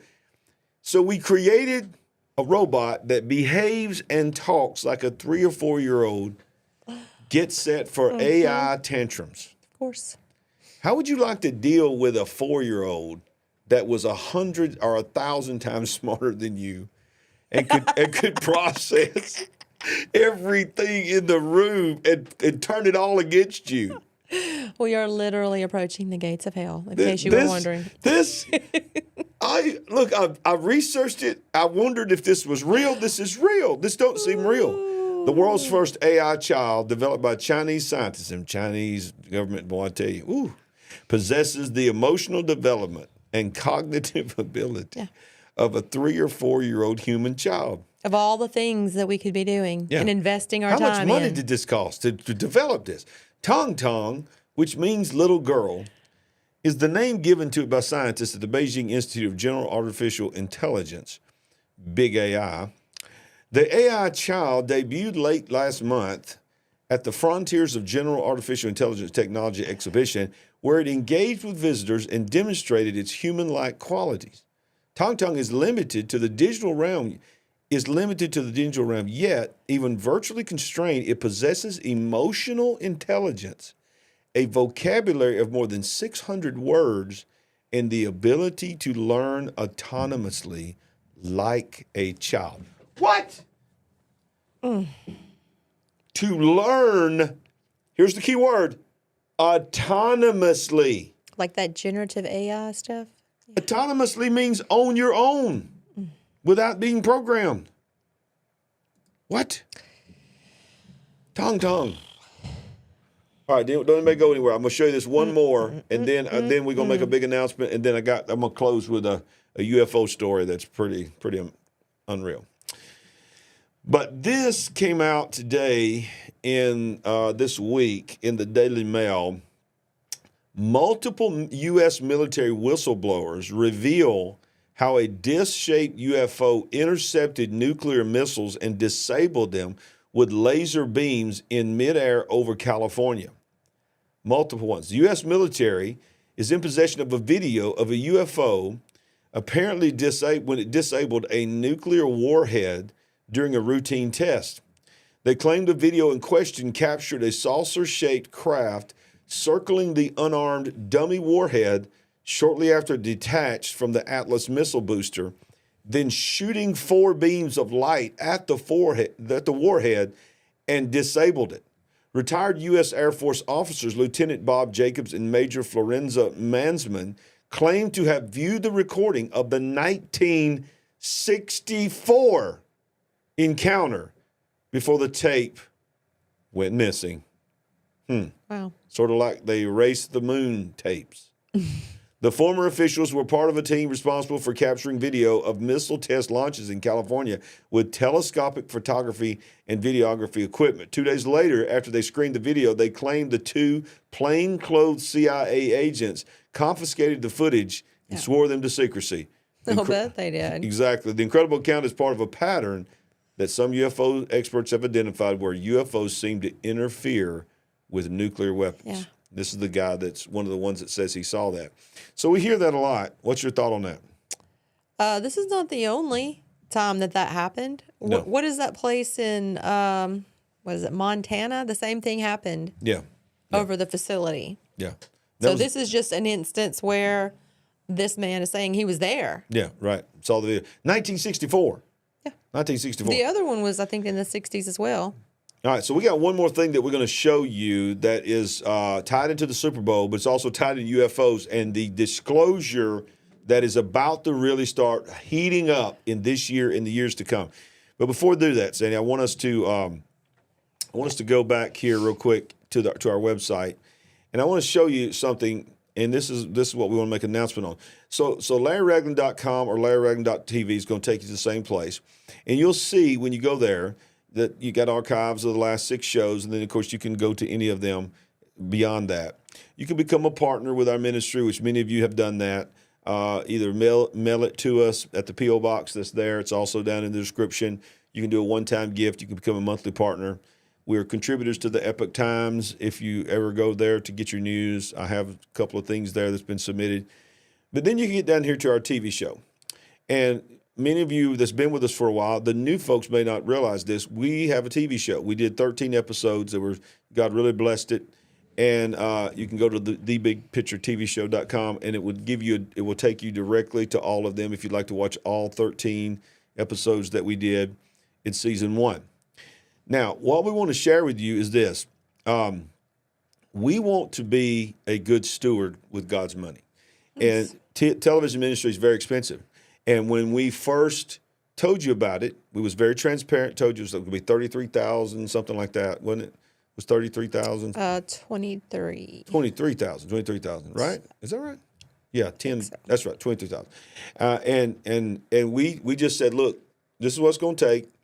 We're not trying to raise any more than that. If we can raise that, we're going to do it. And we raised it. You guys in our church and people we knew, you guys gave it. We didn't borrow any money or nothing. And we taped 13 shows and was able to fly to Indiana and make them. And then we were able to pay for 13 weeks of programs. Well, at the end of those 13 weeks, it was time to make them again. Well, we had not really pushed it. We don't push money here. The money was not there. So he was very transparent with our producer and said, you know what, we don't have the money. We told God we'll do it. If we had the money, if we don't have the money, we're not going to do it. So he said, let's run them another 13 weeks. So let's just run them in a rerun. They did. But so you said, but you still have to pay for the airtime, just not the production of 13 more episodes. So we were able, quite frankly, by the skin of our teeth, and by your help and by the supporters, because we have monthly partners that help us. That was not quite half of the cost, the overall cost. Right. I think it was $13,000. I think it's $1,000 a week, right? Ain't that right? I'm just being transparent. I think it was a little over 10 to repeat the same shows. Okay. See, I don't know what I'm talking about. But it's very close. I'm very close. But what I'm saying, by the skin of our teeth. I could be wrong, but either way, it's close. Yeah. So we did it. Well, next week, either this week or next week, those repeats of that time runs out. So he called me and asked me what we was going to do. And we said this. We're just not going to do it. We're just not going to go back on TV because we can't justify. We're not going to get on the big picture and always hound people for money and all that. We're just not going to be that. So we thank you for helping us and all this, and we're just not going to do it. And he was heartbroken because he loves us, and the producer's like, you guys have got a tremendous show. If you go watch them, you'll see they were very good shows that God blessed us with, 28 minutes exactly, each one of them. And so we just said, we're just going to take a step back. So then, we were at peace with that decision. We still are. Then we get, maybe you might remember, we have a friend named Pastor John Javed. If you're watching, he is a pastor in Pakistan. Tremendous man of God. He owns a television station called King TV that goes really all over that part of the world. It goes in even up into Russia. It goes all through Europe. And there's even some streaming channels that hits people in America. But the satellite covers all of the Middle East, covers Asia, covers Africa. And he said, man, I love your show. If you'll send me the links, I'll put it on there for free. So he showed it for free. And he called me this week, and he from Pakistan, and said, listen, we need some more shows. And we told him what was happening, and we're not going to do them anymore. He goes, listen, you got to give me something because I'm not charging you anything. But thousands, hundreds of thousands of people have called in and verified that they're watching you. Salvations, healings, lives have been changed. So we made the decision that we're not going to pay anybody to produce something. We want to build our own studio, and we want to keep costs down. And we already got a little experience here. It will be much more extensive than this, but we want to make TV shows right here in our studio. And then we'll put them right here on our channel that you'll be able to watch for free. We'll send them to places like Pakistan. They'll put them for free, and we won't have to pay for any kind of airtime. But it's going to cost a considerable amount of money to get the equipment that we need, to build the studio that we need. So we wanted to take a little time. We will not do this again and take this much time again. But this is the week we made this decision. Yeah. So we said we're going to come out here tonight, and we're just going to talk to our Big Picture family that if you'd like to become a monthly partner with us, because we do believe that eventually, when we are at a place that's financially stable, we may look at the television again. But right now, we're not worried about that. We're thinking more about production, quality, anointed, and good quality stuff that can touch people all around the world. Absolutely. I think you'll enjoy it. We'll have people on, a lot of exciting things. It'll be very inspirational, and it will take a lot of stress off of here, but it will be a lot of initial work. Yeah. So we need your prayers. It's going to be an actual set. We don't know what that set's going to look like, and it will probably evolve even beyond that. But it won't be just like this. This is me and her sitting in front of two little cameras with some lights. Yep. We want to build a set, a really nice set that with a background and all that. And you guys can be a part of that. And the way you do that is you just simply go to LarryRagland.com. Don't leave yet. I got one more news item. Go to LarryRagland.com, LarryRagland.tv.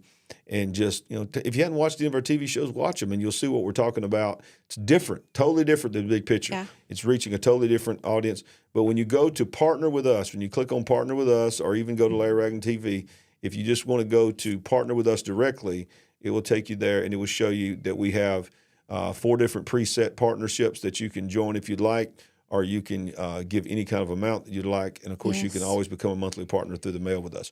All right, Cindy, very appreciative of that if you can help. We got one more news item that we need to get to. I'm sure they're going to love it. They're going to love it. And it's called From Super Bowl to White House, UFOs have entered the political and entertainment mainstream. Now, we've been telling you on here that you're going to start hearing more and more and more. It started with David Grush when he went as the whistleblower before the Senate, shocked everybody that the government had started admitting. With Anna Paulina Luna? Yeah. Why do you never hear anybody refer just simply to her name being so interesting? I know, you really talk a lot about that. The very first time I heard her name, I was like, and I didn't even realize that, I didn't even tie her to being the person at that very first hearing, or whatever you want to call it, that was asking the questions and he was answering.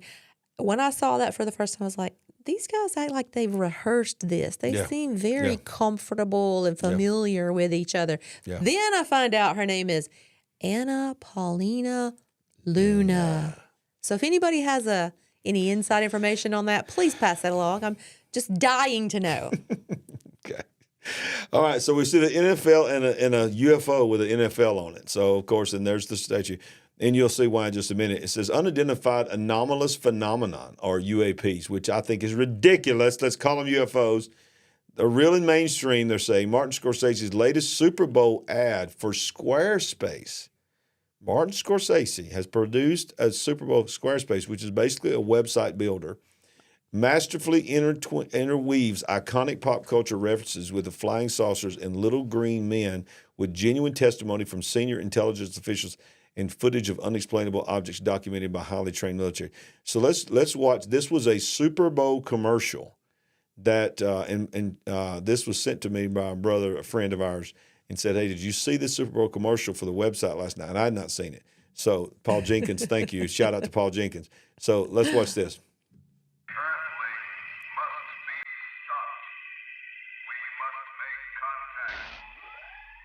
Reports of flying saucers are nothing new. These are routine sightings, not isolated events. Are you seeing that? It's spinning. There's a whole swarm of them. Oh, my God. They're all against the wind. All against the wind. Yeah. Look at this. That's 110, 150. It's always cats.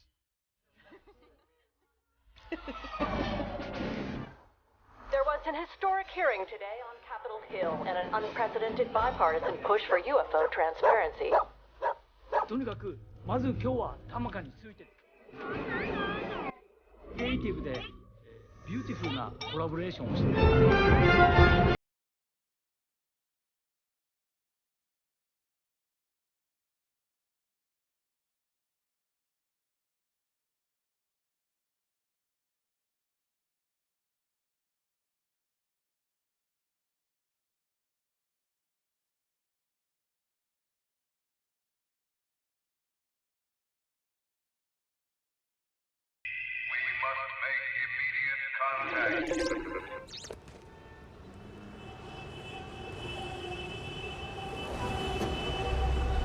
I told you to take Broadway. This always happens. All right, so that was last night, a commercial. So did you see the theme of that? Is that they are, the way they're going to disclose the rollout is they've got to put it on the devices, because I mean, I thought it was spot on. That, all these years people thought, well, what would happen if there was an alien invasion? And it starts happening and nobody sees it because they're all looking at their phone. And they're like, okay, the only way we can really let them know we're here is we got to take over their phones. And I'm telling you, man, this is where my mind works now. And they take over the phones, they roll out, they make it funny. Remember, that's what we talked about. They're going to make it funny, they're going to make it lighthearted. And then one day, they're going to come out there, I'm telling you, they're going to come out there and they're going to walk up to that podium in the presidential seal, and they're going to say, we have an announcement to make. We come in peace. Everything you've ever believed about how you got here, you have been deceived. And it's got so bad around the world. The World War III is escalating. Yeah. We've got to put a stop to this. And we've been working with them for all this time. We're going to bring them in here, and they're going to solve everything. And look, we understand that's a part of the beast system. We understand that's a part of the demonic realm. That's a part of deception. Remember what Jesus said in Matthew chapter 24. They said, tell us what will be the signs of the end times and the signs of the end of this age. Yeah. And the first thing he said to them before he talked about earthquakes, before he talked about wars and rumors of wars, he said, see that you be not deceived. Wow. That was his first thing he said. See that you be not deceived. And I believe that's the beginning. The deception is coming. So what are your thoughts? I agree with you wholeheartedly. My goodness. That was a great word. Thank you. You nailed it. Thank you. Nailed it. So if you don't know Jesus, how many news shows you're going to go on and get that kind of news and hear this? If you don't know Jesus, you need to cry out to him and ask him to come into your heart and be your Savior and forgive you of your sins. Amen. Saints, it's been a great show. Yep. Yes. Another great one. 2 hours and 5 minutes at this point. Nice. I Good can't work. believe it. Thank you all for being here. We love you. We love you. Yes, we do. You are amazing, the Big You Picture are. family. We always want to remind you, Sandy, no matter where we at, no matter what we're doing, we ain't woke, but we are certainly awake. God bless you. Bye. Good night.